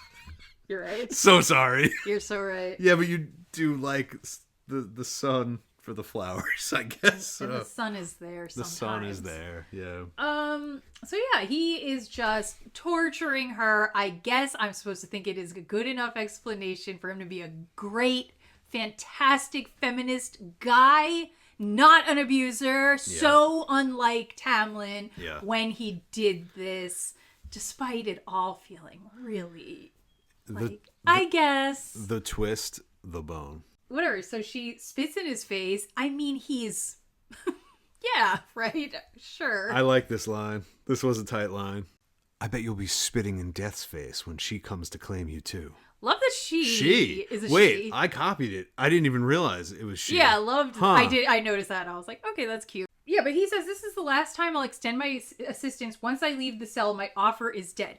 It's like he either loves playing and toying and he doesn't care and he wants to kidnap her, etc., because he's kind of a bad guy, which is fine, by the way, is fine. I like that answer. Mm-hmm. Or you have to give me a reason to think he had to go so hard on this bargain. He had to go so hard in being like, fine, I'm going to let you die, fine, blah, blah, blah, instead of just healing her. And I really don't know what it is. I don't know. I don't know what it would be. Nope. I don't. So Feyre thinks I was dying. I'd known it for some time now. So yes, questionable. Was the original thought of Feyre lie to herself? Or was the original thought true and now Rhysand has fucked with her mind? I don't think it's that. It should be that, but I don't think Well, I don't know. The same paragraph. Or he might be right. I might be dying. My life depended on it. More than my life depended on my choice. And if Lucian was indeed unable to come, or if he came too late, ... I was dying. I'd known it for some time now. And it's like slowly... I know, and I've seen people say, like, there are a lot of times that she has thoughts, a ... and then she almost like corrects herself. Yeah. In a way that would make you think like, oh, look, he just like switched her thought. I can't. So, but like, really, can that be a coincidence? I would fucking love no, it to be true. You guys don't even know. I would love it to be true. It's not true. I've never had an opinion that I was like pretty sure of in this way where I don't think it's true. But like, I want to be wrong. I've never wanted to be wrong so bad. I want to lose bad. I would love to lose here. Yeah. I want to lose so bad. I want to say all day long that no way she's going to do that. I really don't think so. Here's all my evidence. And I want everyone to go, ha ha, you were fucking wrong, because I'll be so happy. Yeah, I won't care at all. I won't care at all. Make fun Let of me me. be wrong. Because I'll be like a pig in shit over here, having so much fun and being so ecstatic that was the long game. Like, I would be so happy I would not care at all. I hope I'm wrong. We ain't getting that shit. There's no chance. What if we get to clip this in the future and we'll be like, haha, we were wrong. Peace me. You still sexy? I know it. I know you are. Okay, hate this. Wait. She's thinking, I was dying. I'd known it for some time now. They're thinking about Lucien because Rhysand keeps being like, the only way you'll survive is if you're lucky enough for Lucien to come. She thinks Lucien might not come because he's under, I don't know, what does that mean? She thinks that Lucien thinks she's stronger than she is because he had underestimated overestimated. Why did she write under? It's an overestimate. Yes. He underestimated my ability to defend. I'm confused. Yeah, she's just not a good writer. I'm sorry. Well, I don't know. The editor sucks. Okay, I'm trying to think. Maybe it makes sense. It says Lucien had underestimated my abilities in the past, but everything she says is overestimated. Yeah, correct. Yeah. He had never quite grasped my limitations as a human. But he had sent me to hunt the Surreal with a few knives and a bow. First of all, we weren't hunting the Surreal. What do you mean hunting? You were trapping. You just trapped him to talk to him. We weren't trying to kill.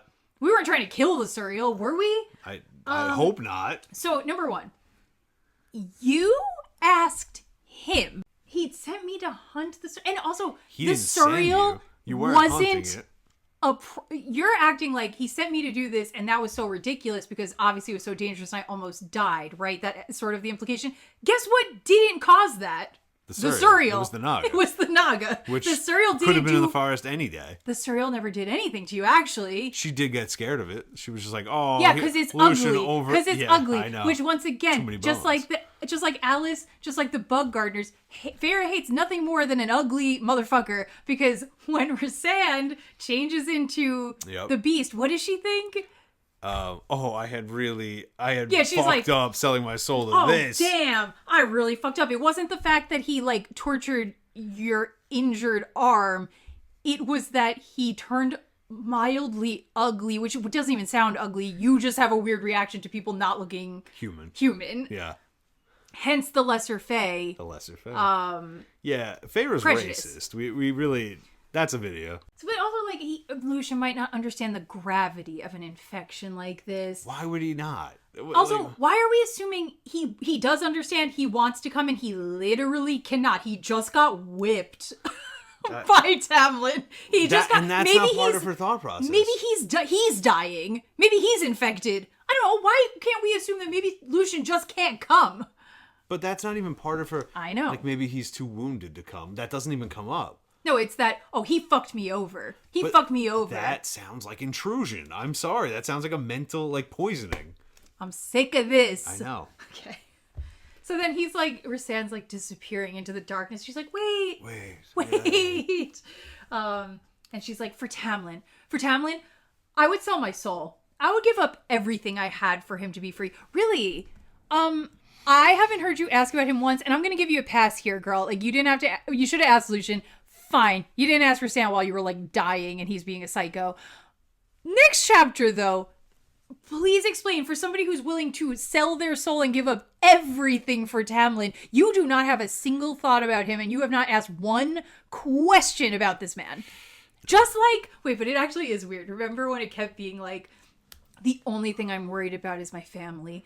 The only thing I'm worried about is how my family is doing. And we kept being like, yeah, you keep saying that, but you've never once asked to try and contact them, go visit them, ask Tamlin to tell you how they're doing. You've never asked about them. She's doing it again. Is this a mentally ill, like disturbed and deeply selfish child's inability to love? Like, is that what the story is focused on? At least in this first book. Is it intentional? I think it was intentional You here. do? And then I think they went, this is a cash cow. No, you're not allowed to play that game. Make it a typical romance. I know, it could be. Like, it really could be. It could be. And I feel like Sarah's probably sitting there like, I had an interesting idea, but I love money. Well, yeah, and fair enough. Like, if I actually found out that was why, my respect would go up very high. Weirdly, I get that it's like, oh, she's sold out, but like, I get that. No, I get selling out like, in this world. for sure. I get it. Like, you weren't cooking that hard. You know what I mean? That important. No, cool idea. And Cool if idea, no one cared about it and you had the resources, keep putting those books out. That would be sick. I know, this is my conspiracy that I kind of believe. She says, just 2 weeks. You don't have it? I wanted this line. Hold on. Just 2 weeks. 2 teensy tiny weeks with me every month is all I ask. And like, I don't know what I love. Like, I do love a mocking little baby talk. I love that. I do go feral. Uh-huh. I love it. This is the Shadow Daddy Yes, introduction. Yeah. Yes, King, evil King. Yes, evil King. Yes, Dark like, Lord. Yeah. Yes, my Dark Lord. Wonderful. Yep. So like, she's like, okay, fine, but like, first she's like, why? Which is such a good question. Why the fuck do you want this? And then she's like, oh my god, Amarantha. Oh, the bone! Durin! He's trying to escape. They're fighting. They shouldn't be next to each other. It's kind of inappropriate. Like, why do you even want this, and what are the terms of this visit and whatever? And he's like, I can't tell you because that won't be fun. Okay. Yeah, great. Yep. Again, is this really necessary for evil Rhysand's mask? Is it? No. Like, is that necessary? I don't think so. No, he just likes playing the game. Right. So they like bargain back and forth, and then she gets it down to 1 week a month rather than 2. Okay, great. And he said, perfect ovulation week. That's what he said? Tamlin will get the period week. It's fucked up. It's fucked up. And if you think that he's after her for her heir, which also is a reasonable thought given how the story is set up. Yeah. Then he'd really want that. Yeah, I only need 1 week. The perfect week. I hope she has a regular cycle.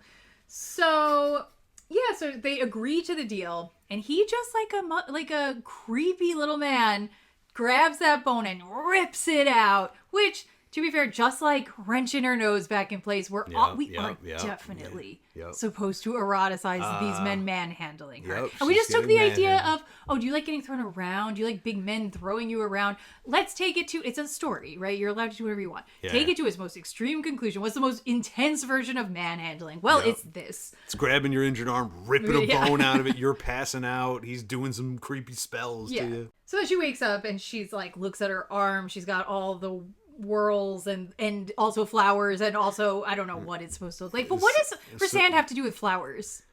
I don't know. I don't know. Why that imagery? Why that motif? Wait, but like Tamlin. no, wait.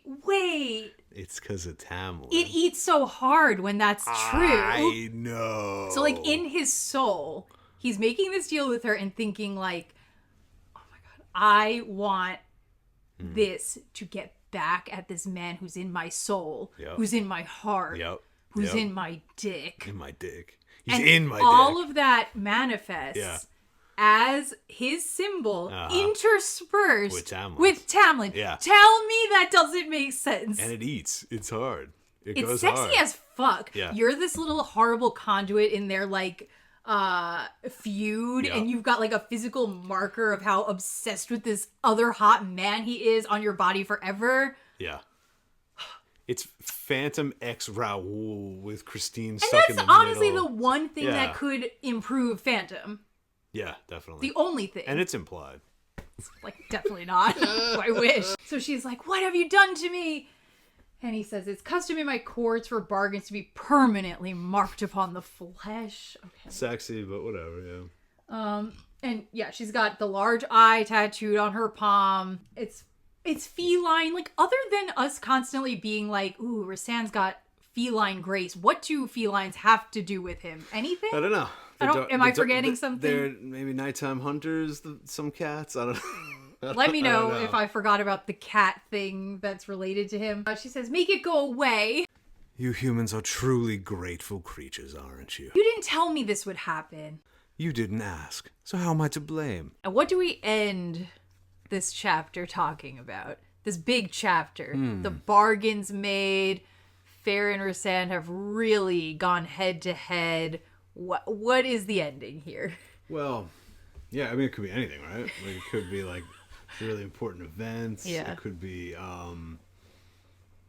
you know, the bargain struck, the tattoo. Mm-hmm. What was it? How did we end here? Well, we just ended talking directly about Tamlin. First thing, Rhysand, he's made this bargain, and his first thought is to say, unless this lack of gratitude and appreciation is because you fear a certain High Lord's reaction, obviously meaning Tamlin. Mm-hmm. So, okay, I don't even... I'm lost. Hold on. This is not on, right? I don't know where the front is. The front, I think. Oh, yeah. Okay, cute. Yeah, your little bangs. Okay, I'm trying to think of Rhysand in his mean guy persona. It's all fake. It's all this. It's all that. What would even prompt you to say this? The only thing I could think that would ever prompt this sort of reaction from a man would be that he is in love with the other man. I don't know. Like, it's just like... And that isn't what Feyre has been thinking. Let's be frank about that. It's not like we're like, oh wow, Rhysand really picked up on something this whole time. She's been fearful. She's been thinking about how it's going to bother Tamlin. She hasn't. She hasn't thought of it once. She just thought of it now because he's like, how's he going to take that? And she was like, fuck, not well. My thing is, everybody in this scene... Yeah. Rhysand, Feyre, granted I get it because like you want to believe you could get out of this. They're all like weirdly confident that they are in fact surviving. Well, that's the weirdest thing to me. Like Rhysand's just like, when we're out of this mess, and it's like, how many of these messes have you been in? Because he's like, eh. But also Feyre, like her being like, oh god, I'm gonna have to deal with Tamlin being upset with me in the manor, and you're like, do you think you're getting out? Why isn't Feyre's thought process like right now, like, yeah, I'll make that fucking deal. I'm probably dying down here. She's like so committed to the, yeah, I'm out of here. And then I gotta deal with this. Ugh. It's like, why aren't you like...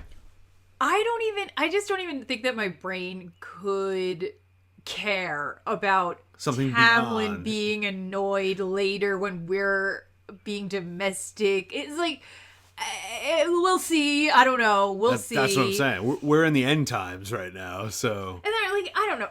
We're already starting, right? We're like, oh, and this is how Tamlin's going to react. His claws are going to come out. He's going to growl and ask me what I'd been thinking. And it's like, okay, number one, it's not nuts to be, like... upset by this, right? Like, it's not crazy. Because it's also like, you yourself keep saying, I didn't want to do it. I hate this. So him being like, I'm upset that you had to do that, and I'm pissed at Rhysand, which is more what the anger would be, right? Is not weird. Also, though, I think, like, I don't remember how he reacts when this happens. Like, is this actually how it goes down? Because my brain says he's going to be like, yeah, Feyre, I don't know. This was...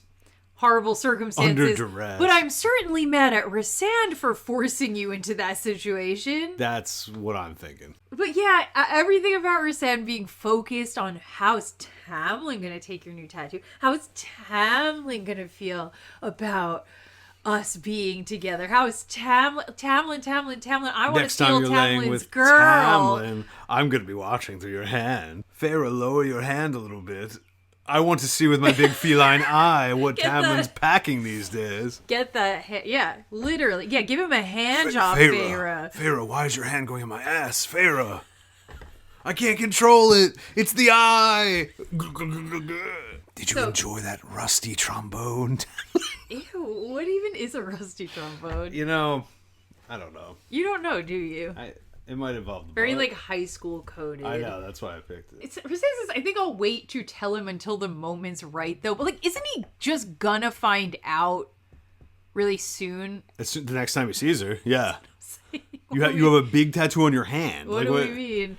And Feyre will be like... No, in the next chapter, she keeps acting like, oh, people aren't gonna know. And it's like, in like a day, she's like, I'll see how long I could go before anyone finds out. Rhysand says, he's like, oh, they don't know our secret. I'm like, everyone's gonna know your secret in a couple of days. 5 seconds. You forced her to do a deal that came with a tribal tattoo. Like, what are you talking about? If you wanted to keep it a secret, why didn't you hide it? You should have avoided your customs. Avoid that one. Yeah. Now Amarantha's gonna be like, what are you doing? I think, but it could be part of his thing, right? Like the package deal. He's going, Amarantha, I'm evil. I love torturing humans just like you loved torturing Claire Bador. Feyre's the new Claire Bador, but for me as a little treat. Yeah, and then my version of Amarantha would like throw him to the ground and start torturing him and be like, this one's mine. How dare you not ask me? Well, I guess she likes him enough that she's like, oh, right. But I do think there's like, yeah, she doesn't say like, no, Feyre's mine. No, you're my pet. You don't get to do that. You're like, again, you're one of my harem boys. Well, who are you like to do this? And again, I think she should be a little sus. Yeah, I would be. Of everyone, especially Rhysand. I think she should be, I don't know, unless, are we saying that because I know he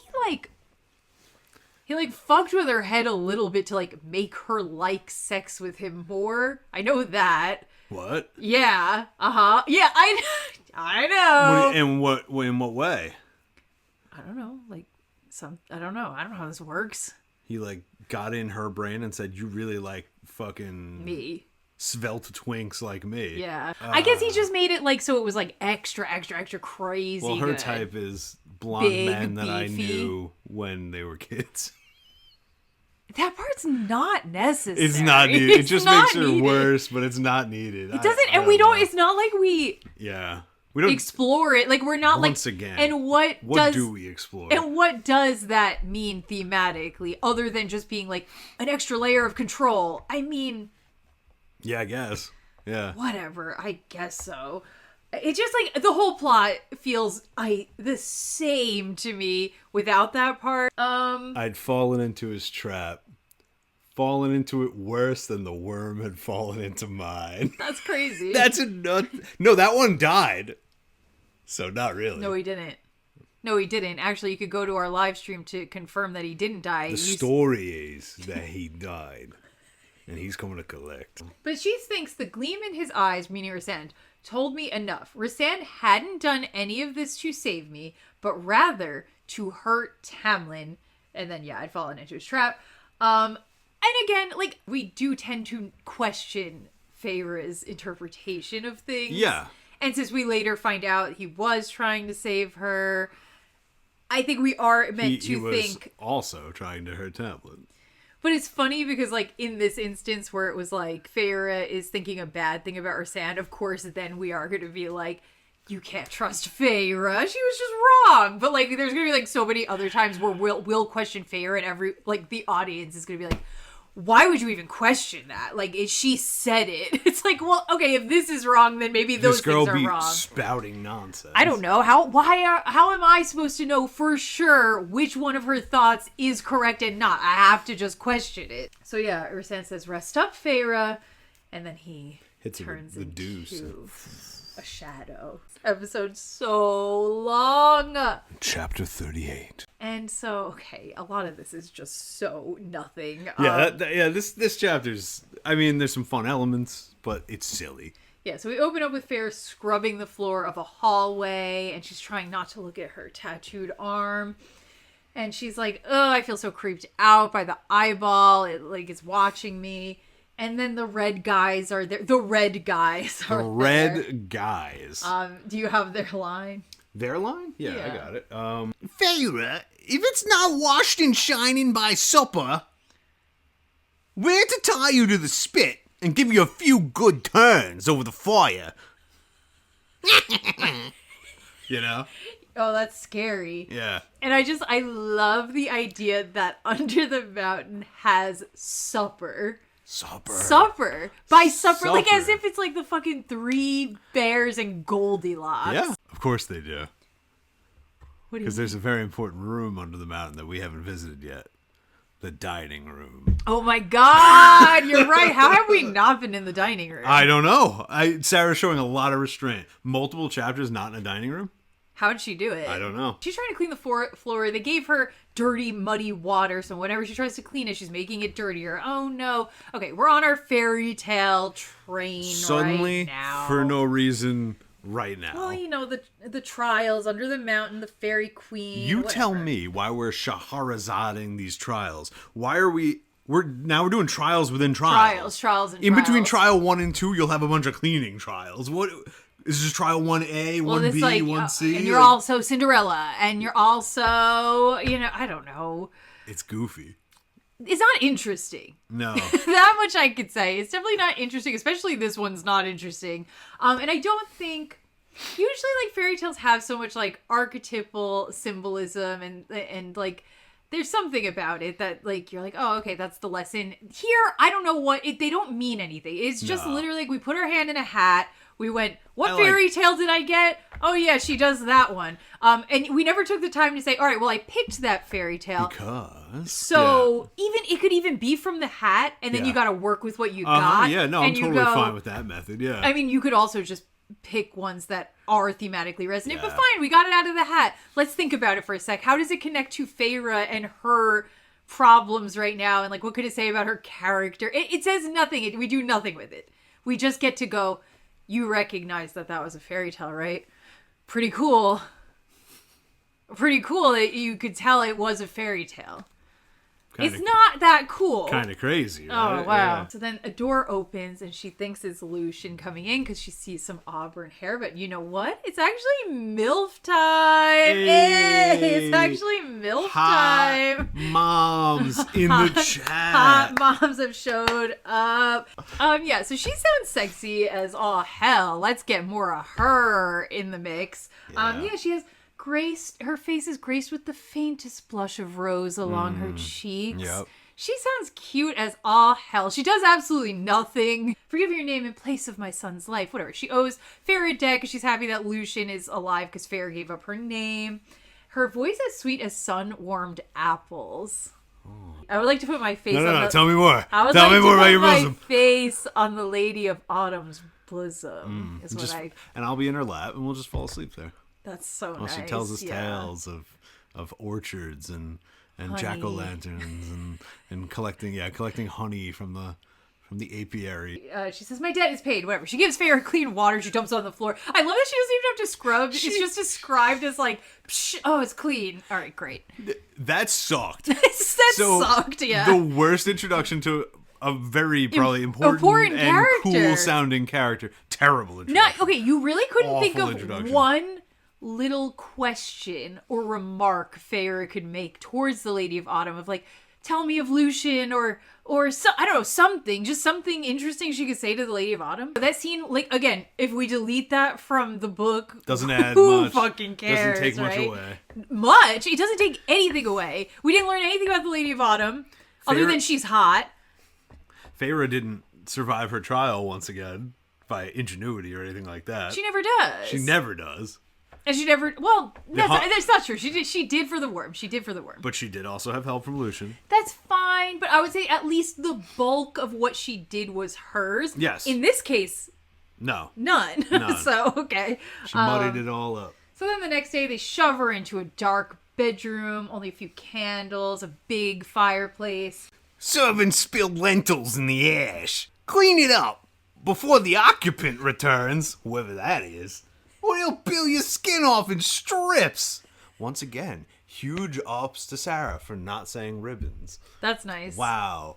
It's an improvement, yeah. I like they didn't put the servant spilled lentils in the ash. Whatever. There's a big, enormous bed in there. It's black sheets made of silk, and, you know, as we find out, it's Rhysand's room. So, like, you're supposed to think this is all kind of dark sexy, right? The same way if you go into the Phantom's lair. I'm thinking it because of Masquerade.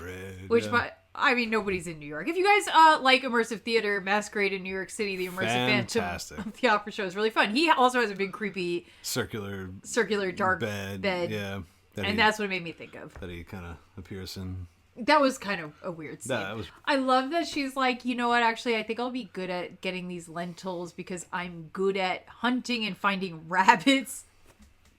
But once again, last chapter we did the immediate, I don't think I have a fever. That was a lie. I do have a fever. We do it again right here where she goes like, I'm going to be great at the lentil finding. And then right away she's like, I was wrong. I'm not good at finding lentils. And then, you know, she's like, you know what? Whoever's room this is, I'm going to hit them with the iron poker from the fire. It's so boring. It's so dumb. All the like, Feyre picked up a weapon. Feyre picked up a weapon. Feyre's got a new weapon. Feyre's got a new weapon. And they've never helped. Yeah. They don't help. Everything you've set up, again, power system-wise about the fairies implies to us that it won't help. Of course so it's not interesting. I get that from a character point of view, it's supposed to be like in the face of odds that are completely against her. She will still try. But my thing is, what is more interesting is to actually get to the point where you say, I understand this particular way does not work. I'm going to come up with a new way. Which is what she did in the worm pit. That's why I liked it. Yes, I agree. She was like, oh, I can't do that. I have to think something clever. I'm like, think of something. Stop with the fire poker. She had to go on her underworld journey being tossed into the worm's poop pit before she could come up with a new solution. Right. Which is fine. Except we have now reverted right after her lesson where she came up with her new novel, intelligent, clever thing. She was supposed to have internalized that. Instead, she's right back to it. There's something in that, and I don't know. I think it is something that Sarah either is guilty of and unaware of herself, or Sarah is writing to a very specific type of person. There is like someone who despite success, refuses to learn lessons. I was just like, wait, but she just learned this. I know. And it was awesome, and we loved it. That's why she can't read, probably. Maybe. So whatever. The door opens, candles flicker. And Rhysand, of course, manifests on the bed. Yeah. Legs spread. Huge. Not quite. I'm picturing him packet. like on his side like this. Of course. He's not really mean here at all. No, he's not mean here at all. At all. So for this to work, for you to convince me he had to be as bad as he was in that last chapter, then he should keep it up or it becomes useless, right?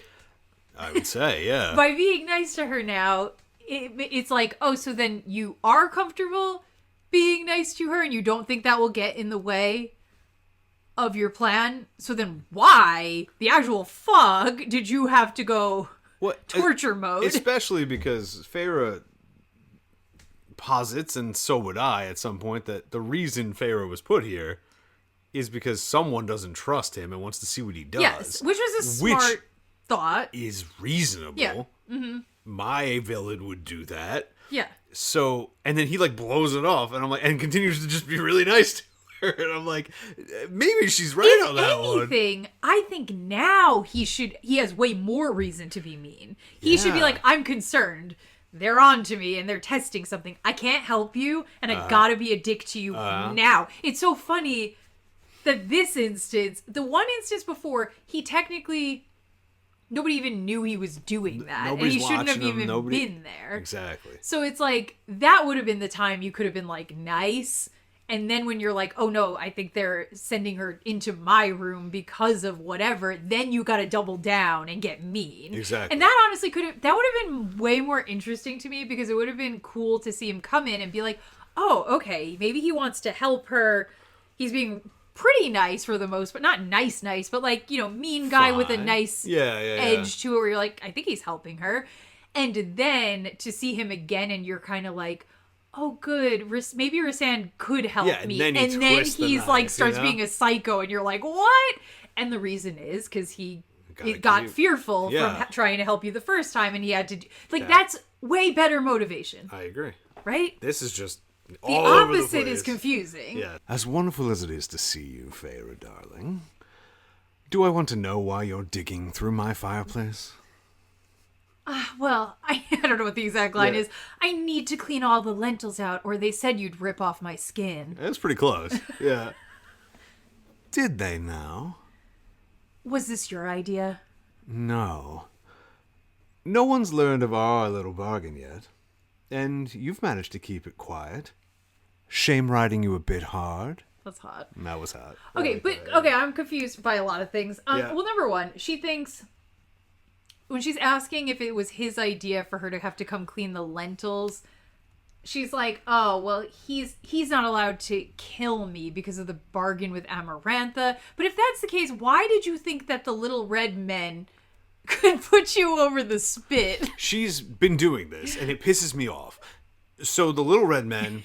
who are irrelevant. Are if anyone could fuck you up more, it would be they'd let Rhysand do it before the little red guys. Of course. I don't understand. She'd be like persona, like, no touchy. Like, you're not allowed to fuck with her while the trial's going on. Especially not like the imp grunts. You know what Without I mean? Amarantha watching? I don't think. So they're going to bake her over a spit, which they can do at any time. There's nothing stopping them. I know, but again, like, we're back to our, like, they love games. We need games. Sure, the game is not in the middle of the trials. We're going to make you clean a hallway with dirty water. And if you can't do it, we're going to burn you alive. That's not part of the game. That's like a whole new game that the little babies are coming up with that they shouldn't be allowed to do. Well, I don't know if they're coming. I don't know. I think Amarantha's like, give her a hard chore test number 4 while we wait. Well, yeah, because Amarantha set that up in the beginning. Remember, she was like, you're going to have to do chores. You got to do housework. With consequences. Yeah. It's like a mini game. But again, I'm not really sure what Amarantha is busy with that she wouldn't be involved. That's what I don't get. Amarantha should be like standing there and be like, and clean this hall. Like, maybe not personally, but I think she'd come watch her. I think she'd come by and be like, oh, Feyre, I see you've got my task, you know? Exactly.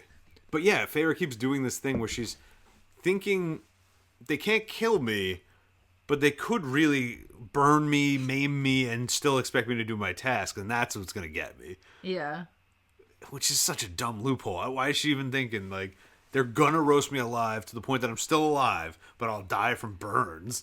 I don't know. It makes more sense. Certainly tire Feyre out, but like torture Feyre to the point that she can barely do the trial just goes against Amarantha wanting sleep deprivation, the trial to be entertaining. That's why torture. When Feyre was hiding in the bone pit, Amarantha said, oh, Feyre, you're ruining everyone's fun. She wants it to be fun. Of course she does. Everyone's betting on it, having a good time. Doesn't she understand that Fairy DraftKings is really important? Fairy DraftKings. Draft High Lords? Yeah, I guess Draft High Lords. But there are kings.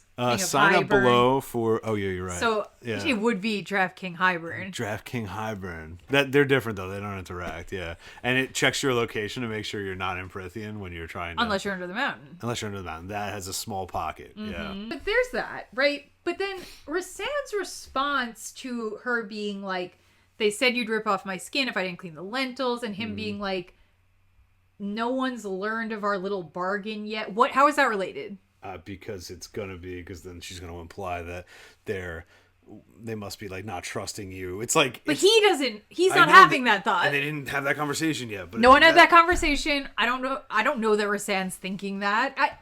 Just Damati problems, thoughts just getting all jumbled, you know. I don't get it. I don't really understand what that means. No one's learned of our little bargain yet, so who gives a fuck? What's that got to do with the lentils? So she's like, is the fireplace clean enough for you? And that it's almost like a sitcom at this. Hold on. Like, is this fireplace clean enough for you? And why were there lentils in my fireplace to begin with?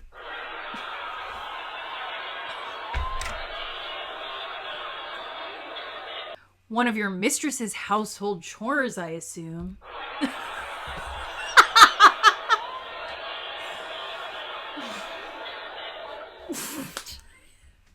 What are we doing? What are we doing? That's the banter, man. Aren't you like, this is where they'd be like, this is how I knew they were soulmates, because I was just like, this banter is just like the chemistry. Me to myself. Reading this fucking shit. Like, what are we doing? So Rhysand says, apparently her cronies. Everybody's got cronies. We got cronies. Think I'll find some sport with you. Feyre says, or it's a test for you. You You said you bet on me during the first task. She didn't seem pleased about it, yeah. And what could Amarantha possibly have to test me about? This almost feels like it could use the laugh track. I'm trying to understand. So, Rhysand is implying... Yeah. Okay, Rhysand's implying no one's suspicious of him. In fact, they made this decision because they think that Rhysand Will torture her. Rhysand is, in some way wants to do stuff with Feyre, sexually or torture-wise. So Rhysand is doing such a good job convincing everyone that he's evil and bad that the first person they think of to throw her at is Rhysand.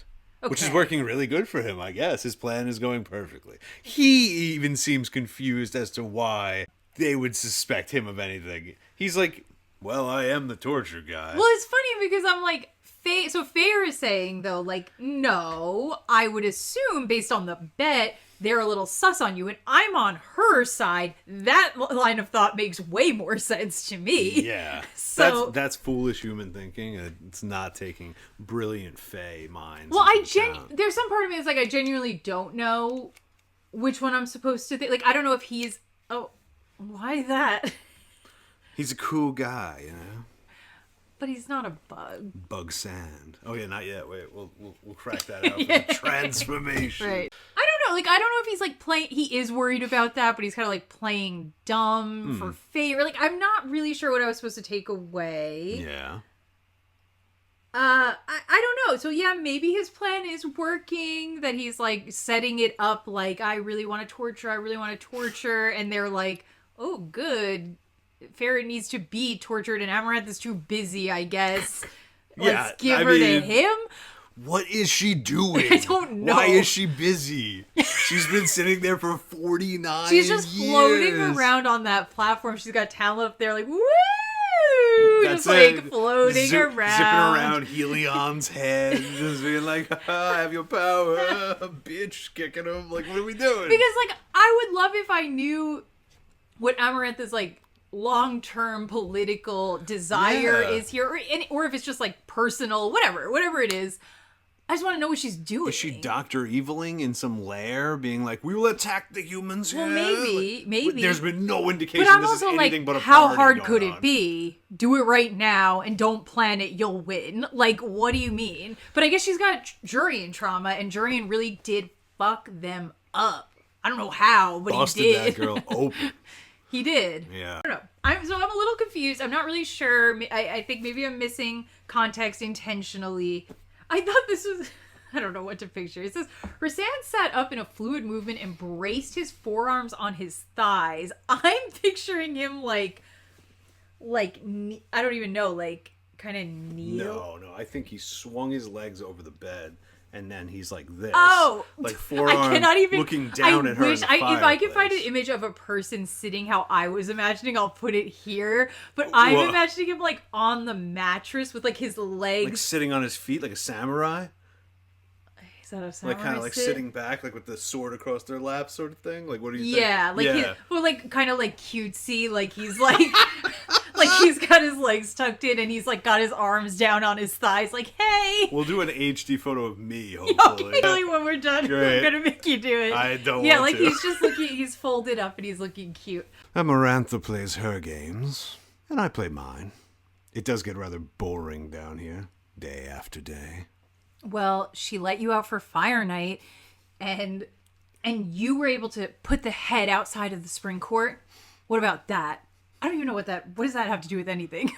She's saying because you left a couple of times. Yeah, but now seems different, is it not? Yeah, now everyone's called in. Okay, that's my point. Like, I don't know. She asked me to put that head in the garden. Okay. Yeah, okay.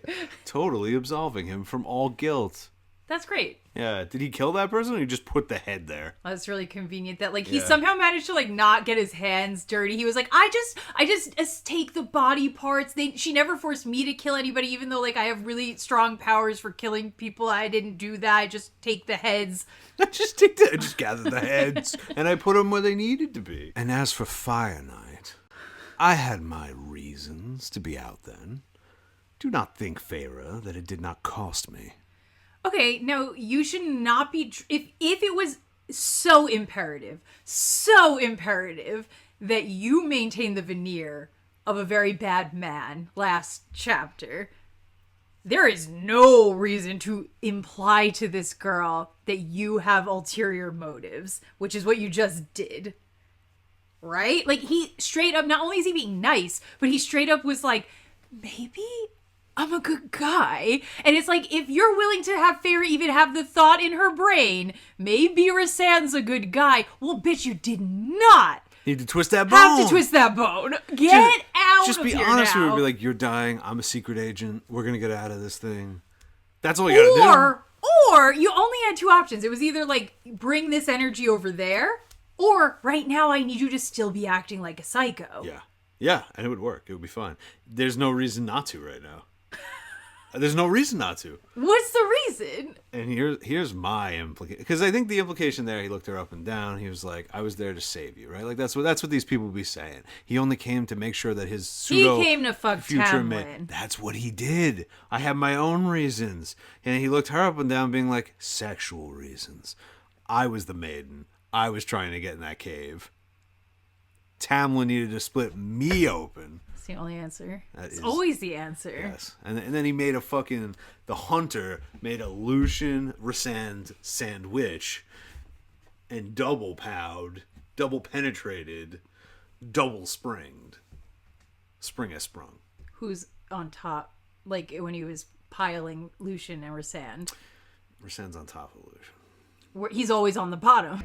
I think it's weird that he is implying to Feyre that he is a good guy, because then it absolutely ruins the justification from a day ago.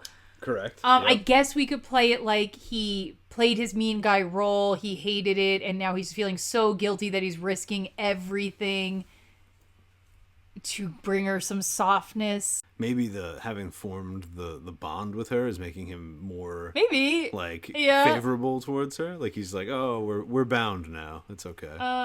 My notes were all caps. Yeah, you wanted to try and be the maiden. You wanted Tammy Boy to lay the pipes. The pipes are calling on your ass. And then I wrote ass with dollar signs. So these are my notes. So I hope I brought that energy when I was discussing it. So, Yeah, it's time. time for what? Time to ask him all about his powers. Okay, so at this point, number one, remember when I said there was probably other opportunities to ask about Jurian that felt a little bit more relaxed and didn't require somebody immediately needing to leave? Now could have been a good time. What's up with that eyeball? And Rhysand would know way better than Lucian, right? And Alice. Yeah. Alice had some fucking first-hand account information, despite being a wooden serpent. Alice is a primary source Alice is a fucking tree lady. for the battle. I was there on the grove. Maybe she was. Yeah. And a little sapling. Oh, Yeah. sapling out. Anyway, I just think Rhysand he's been down here far longer and is much closer with Amarantha. So if you're going to get Jurian info, this would be the guy. Yeah. And then again, where's the questions about Tamlin? Like where? Where are the questions about Tamlin? Not in this chapter. So she's like, oh, yeah, why do you have so much power? Nobody else does. Oh. She is searching for power. She's hungry for power. Every time magic is mentioned, she's like, ew, my nose. I hate that smell. What can you do? And how often can you do it? And can you do it to me right now? Imagine me flying. Like, literally, since day one, that's how this girl has been. Right. Oh, she took my powers. This is just the remnant. The scraps I get to play with. Your Tamlin has brute strength and shape-shifting. My arsenal is a far deadlier assortment. My arsenal is a far deadlier assortment. Okay, well, I mean, like, I'm glad he's recognizing brute strength. Yep. Tamlin, much beefier, much stronger, much more muscular, right? True, correct. canon.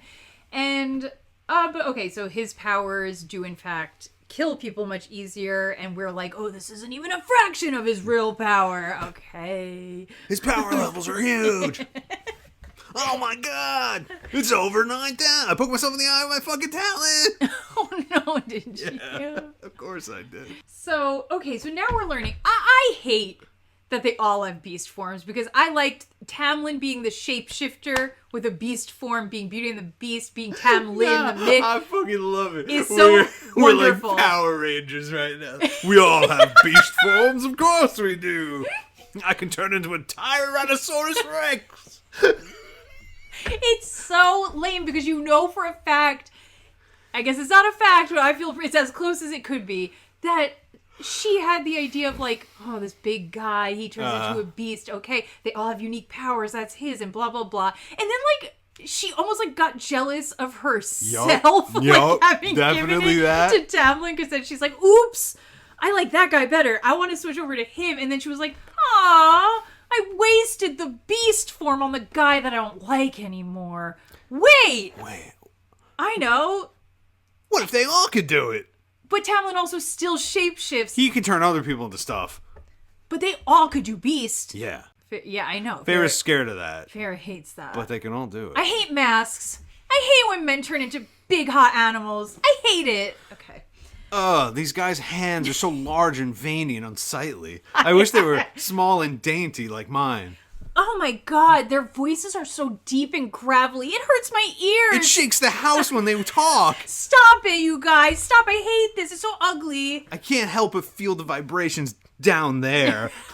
It's really uncomfortable. And distracting for my painting. I can't keep my hands steady with your big gravelly voice talking at me. Stop. Why are their penises all so big and large? Oh, their jaws are just so chiseled. I'm scared I'm gonna cut myself. Shut the fuck up. You liar. You liar. You like it. I know you do. You like the beasts. You want the big mask with the deep voice, with the big hands, I read the with data, big girls. dicks, with the big wings. I read the data. I know what the women are fantasizing about. It's out there. Oh, like you can't shapeshift? That's just Tamlin? I thought all High Lords could do that. And then he's like, ugh. Well, we can shapeshift ourselves into our beast form, which each of us has a beast roaming beneath our skin, roaring to get out. Of course it is. While your Tamlin prefers furs, I find wings and talons to be more entertaining.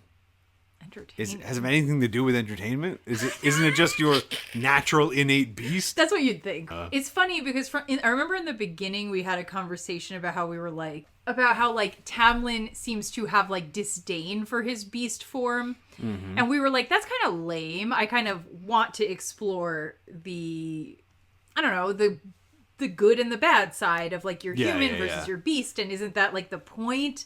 But like even Rhysand is like, ew, Nightman. Ew, our beast forms, ew.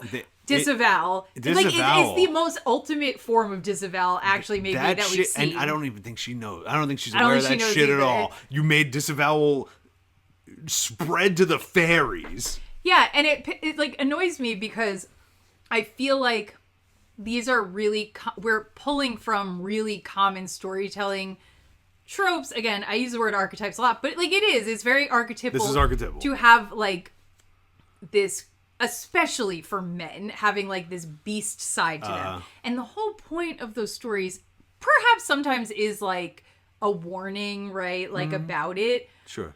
But I feel like it's always an exploration of the self. The high conscious and the primal yep. and the mix of that all humans have, and how you actually go about handling those parts of yourself. And then I feel like she took it. Yep. And she said, I think that part's just weird. And it's like, I know you don't think that because you gave it to them because you thought it was cool. And we also gave it to them because in all of these sorts of stories, we utilize it as an erotic tool because people do find it hot. Yep. And it's very, very weird for the narrative to consistently be like, oh, those. Oh, ew. Oh, those. And it could be interesting if Rhysand uniquely had that opinion. Sure. But like Tamlin did not. And each High Lord sort of had a different relationship to it. Or if you had all of them having this opinion weirdly because they're trying to become almost more human-like, and why. There might be a grand reason why they're moving away from their bestial nature. And it's like... That's not happening. We later sort of used Tamlin's beast form a lot as just a, like, he's only in it because he's bad and depressed and upset, and it holds no real, like, goodness. And I fucking hate Me that. too. No, especially right now, because of your introduction, because I didn't know this whole time that the story of Tamlin is a tale. That is on my list. We actually are going to do a whole episode, probably when we're done with the first book, between this and the second. I want to, like, really dive in to the story of Tamlin and how she, like, perverts the whole thing. It's a perversion. She does. I mean, she does. It's just, she stole it, took all the elements, and then just literally made the opposite conclusion the truth, and it's fucking nuts. Yeah, I don't like it, and I feel like this feels similar to me. Disavow. Yeah. So she's like, can you shift now, or did Amarantha take that away too? Begging for it. Weird question. Let Why me again, see. is seeing Rhysand's beast form, which seemingly helps, not like seeing Rhysand's beast form is more important than, like, hey, tell me more about Tamlin. What's going on with Tamlin? We don't care. And why not even just have her ask and Rhysand shuts it down, and then you're like, oh, she can't. Yeah. She tried, but she can't. Yep. So many questions from a little human. So then, okay. He says, not a full shift you see, which I wasn't understanding. Does that mean, like, his beast form is not a full shift always, or it's just not a full shift because Amarantha's preventing the full shift? I assumed that. Okay. Yeah. So he is clicking his razor-sharp talons that are there instead of his fingers. Below the knee, darkness stained his skin. That does remind me of the mercenary. Yep. And he also has talons instead of toes. Yeah.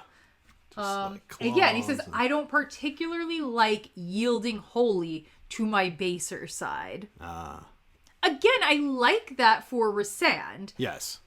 I would like to see a character who does have a better relationship with their baser side and see that be a positive. Because yes, I see Tamlin utilizing his baser side, but you are taking Rhysand's position in saying, and when he does that, he is bad for doing that. So now there's no juxtaposition of that opinion. That opinion just appears to be the truth. Universally Facts. The truth, Yep. right?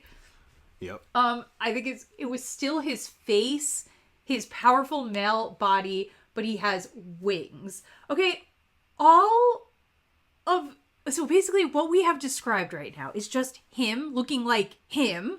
It's like just Howl from Howl's Flying Castle in his, and knowing what a weeb she is. That's definitely part of the inspiration. But I'm not understanding her, like, being like her shock, her fear, her everything when it is just him. Him His features are exactly the same. His body's the same. He's just got claw toes, claw fingers, and wings. Yeah, so I don't know. It's just literally this man looking like himself. Not that, like, you'd have to, for it to start getting really scary, I need his features to change. I need his face to change. I need him to become... Yeah, make him, like, have his nose like a bat's nose, like, open and flayed. But again, and, like, it's like a jaw. still like... so weird that it's like, again, like, okay, so he looks like the ACOTAR, but that doesn't mean anything, I guess. What does it mean? Well, and then the fact that I'm finding out that this man's not walking around with wings 24/7, but he is, what I don't know, is an Alarian who does have wings. Half. So he's half an Alarian who has wings. Right, this so is a he weird... is glamoring everyone to not see his real wings, but has a beast form in which his real other wings come out. I don't know, are these the same wings? I don't know. I don't think so. Are the beast form wings the same as his Illyrian wings? And so when he's hiding his wings, he's hiding his Illyrian wings that are connected to the beast form or not connected to the beast form? What does any of this mean? And why would he be hiding his Illyrian wings right now? He is the There's gotta pet be a sex fun slave / president of the world right now. Is there a reason why he needs to hide the... Would Amarantha not fuck a half-breed? Is that part of it? Why does Rhysand hide his wings? He hides his wings because he was not born with them. He originally conjured them using powerful, unearthly magic. It requires unearthly magic to get wings as a child, so he could fly with his mother. And he later learned to physically manifest and retract them at will, rather than relying on a glamour. But why? Okay, that doesn't answer why he's hiding them in the first place. It's like, I don't think at this point, do we think that she had the Illyrian thing planned, or do we think he never had wings and his beast form had wings, and then she liked the wings so much she was like, I can't have him transforming into his beast form all the time just to get the wings out, which, yes, you could, but she didn't want to for some reason, so then she was like, he needs another reason to get his wings out. Why does he have to hide the wings? Why can't this man... And is it a secret that his mom had wings? Wouldn't everyone know that? But anyway, he functionally just turns into Guy Claw's wings. Okay? Doesn't sound that shocking in this context. And her thought is horrific? Why? Stunning? Why? The face of 1,000 nightmares and dreams. And dreams. Why would it be that? Why would it be that? Talons also gleamed in lieu of toes. We were looking for toes. Where's the toes? Where the fuck are your toes, Rhysand? Nothing about that sounds horrific or stunned. It sounds cool. It sounds a little cool. A little cool. It sounds a little cool. That's all I've got for you. Yeah, if your friend could do it, it'd be kind of sick. Like, It'd be cool. The face of 1,000 nightmares and dreams. I don't know. But especially because his face is unchanged. His face, but again, Amarantha's driving her to insanity. Yeah, just by looking a little like disturbed.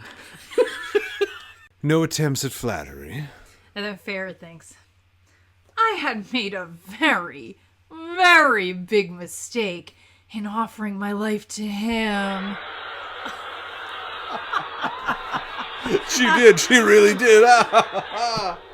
Yeah, I don't know that this is the thing. I don't know, the fucking bull, pig, bear, golden lion, the Tamlin is just as frightening, right? Like, what are we doing? This is less weird, maybe, than that, This right? is just a bat guy. This is literally Batman. That was when she was like, oh, God! What have I done? Get me out of But here! also, and to tie this with the disavowal, all of the descriptions, it's nightmare and dreams. And he says he has one and he can turn, and it was like a cold, hold on, a lick of cold kissed down my spine. She's getting turned on. Yeah, which is fine. But then immediately is like, I fucked up. Okay, but in her feeling very, very, very conflicted about being attracted to this man given the context is so reasonable, right? Definitely. I want more of it. I want her feeling hornier and more upset that she's horny. I just hate the constant description of thing that's not all that weird. Certainly doesn't sound that scary when you consider everything else being chased by the Naga. It's just Claire Bedor's rotting right, corpse, it's just why is it always people looking a little weird that Feyre is just I can't take it. So whatever. She says oh no attempts at flattery because you have a high enough opinion of yourself. I doubt flattery of a little human matters much to you. Sort of that self-denigrating human thing that Feyre always does. But there's sort of I kind of agree with her. It's just what the fuck do you care? No, literally. Then she asks him if he knows the answer to the riddle. I like that she asked that. I think that's smart. Yeah. She's Amarantha never said I couldn't ask people for the answer. You're being kind of nice to me. Let's see how far I can push this. Why not ask? Yeah. Let's just see what happens. So he's like, oh, you're cheating. And she's like, no, that's not in the rules. And then he's like, well, you know what? Even if I wanted to help you, I couldn't. Amarantha told us that we weren't allowed to give you the answer. Right. So she gives an order and we all bow to it. And he does his fleck of dust. He says, it's a good thing she likes me, isn't it? Which, I guess this is probably the origin point of them all being he takes the dust off himself because of his Amarantha trauma. I don't want to hear that. Yeah. I don't want to hear it once. Don't talk to me. He says if she orders all to stop breathing, we would have to obey that too. So then he does magic. He cleans her up of all the soot, all the lentils. Wow, they're in the bucket. Again, I don't, is it not bad for Rhysand to be helping her like this? If he wants to play the game of, his whole MO that he's putting forward now is the whole, I've been playing up that I want to torture you to get you with me. Therefore, I have to be mean to you, I guess, sometimes. But also, wouldn't torturing her involve her doing this task and failing? Or why him helping is not a part of the I want to torture this girl story, right? True. Yeah. So why does he... How is he getting away with that? If you're, again, to be like, he was in dire straits, he couldn't make any other choice except to be horrible to her all the time, then he shouldn't fix the lentil thing. The lentil bucket should be fucked up. He should have to go, I can't help her. She's going to have to get punished. I'm going to have... Actually, I got to whip her now. She didn't put the lentils in the bucket. God forbid. I'm saying from a story standpoint, in order for me to really feel that he had to be that mean to her, Yeah. he would still have to be mean to her. And even if he's like, I want to play with her, give Feyre to me, I'm intrigued by her, as part of the plan, helping her with tasks where you don't fuck her up and be mean to her doesn't fit. No, not at all. Not at all. And so then he, like, mind controls the guards to be like, don't touch her, don't, no more household tasks, blah, Feed blah. her food. I've got a lot of questions. I've got so many questions. So then that implies that the order for her to do the household tasks is not coming from Amarantha. I would assume. Because- So the guards are just hazing her without instruction. Fine, but weird. And then, but so like, I'm to believe Amarantha is not going to be able to figure out or find out that he helped her through her task, was nice to her, and that he mind controlled the guards to stop doing things that presumably Amarantha would want them to be doing. She's not going to notice that. And then if Amarantha isn't up his ass like that, if Amarantha really is like, I'm just concerned with Tamlin, I don't pay attention to what Rhysand is doing, well then did he have to be mean to her? Here's the circle. Like, Something doesn't work, you know? Something's not working. I think he just likes to be mean. I think Amarantha's not paying attention to her pet. He's acting out a little. He's trying to punish Tamlin. He doesn't really care about Feyre right now. He's being mean because he can and he should. It's what's expected, and he likes to do it. He thinks that fucking up Amarantha's plan would help him in the long run, which he's probably right. No, of course. He thinks that fucking up Tamlin's plan by stealing his girl, that fucks up his plan, and that's good. That's just him. fun. That's just fun. And yeah, he's playing the long game. And torturing this little female that he's gonna then abduct and wife. Yes, and while if we wanted dark fantasy, if we wanted dark romance, if we wanted... did. At this point, we wanted Right. dark romance. Then fine, all of that's fun. All of Yes. that's good. I would have eaten that book up. I know. Like, I just think it's confusing. I don't understand. If he has to be bad to her, he can't be this way here. I don't know. You know what would have been awesome if, like, he was nice to her in that first chapter. Yeah. Then again, because people got sus, he had to double down on being mean. Uh-huh. And he, like, was trying to scare the shit out of her with the beast form. Ah. Like, he was, like, fucking her up and, like, trying to freak her out by, like, doing, like, physically hurting her, but, like, turning into the beast. And then that's when she'd be like, oh my god, I fucked up with this bargain. Wait. That thought would have made way more sense. She's bent over in the fireplace, and he's Stuck. like, "You need." Yeah, she's stuck. He's like, "Keep getting the lentils. Like, this doesn't end until you get the lentils." And then she keeps like being like obstinate, so he turns into the beast form, and like everything goes dark behind him. And then it's just like the claws, like just being like, "Finish quickly," like, you know, just things like that. We could have made this hot and fun. Well, we could have made it hotter and literally made it make more sense. Mm-hmm. Which, the double whammy, what's the downside?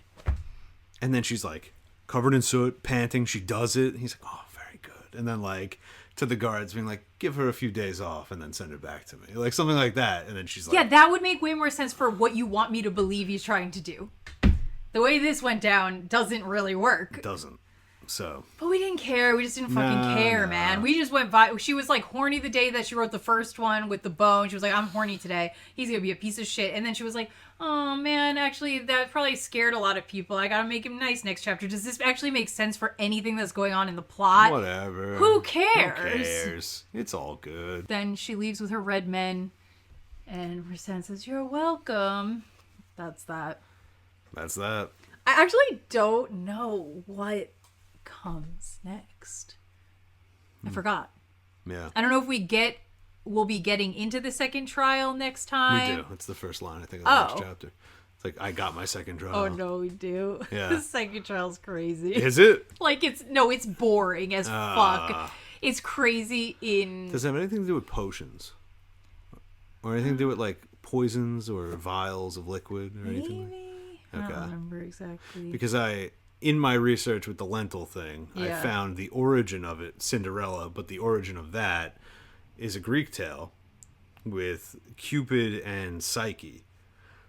And Aphrodite was mad at Psyche, imprisoned her, and then her first task was separating the lentils from wheat and barley and poppy seeds, and then she doesn't get mice, she gets ants to help, and there's like a whole bunch of insects that like pile everything up for her.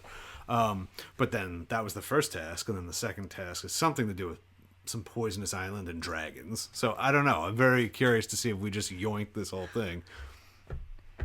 I think it's way more boring than that.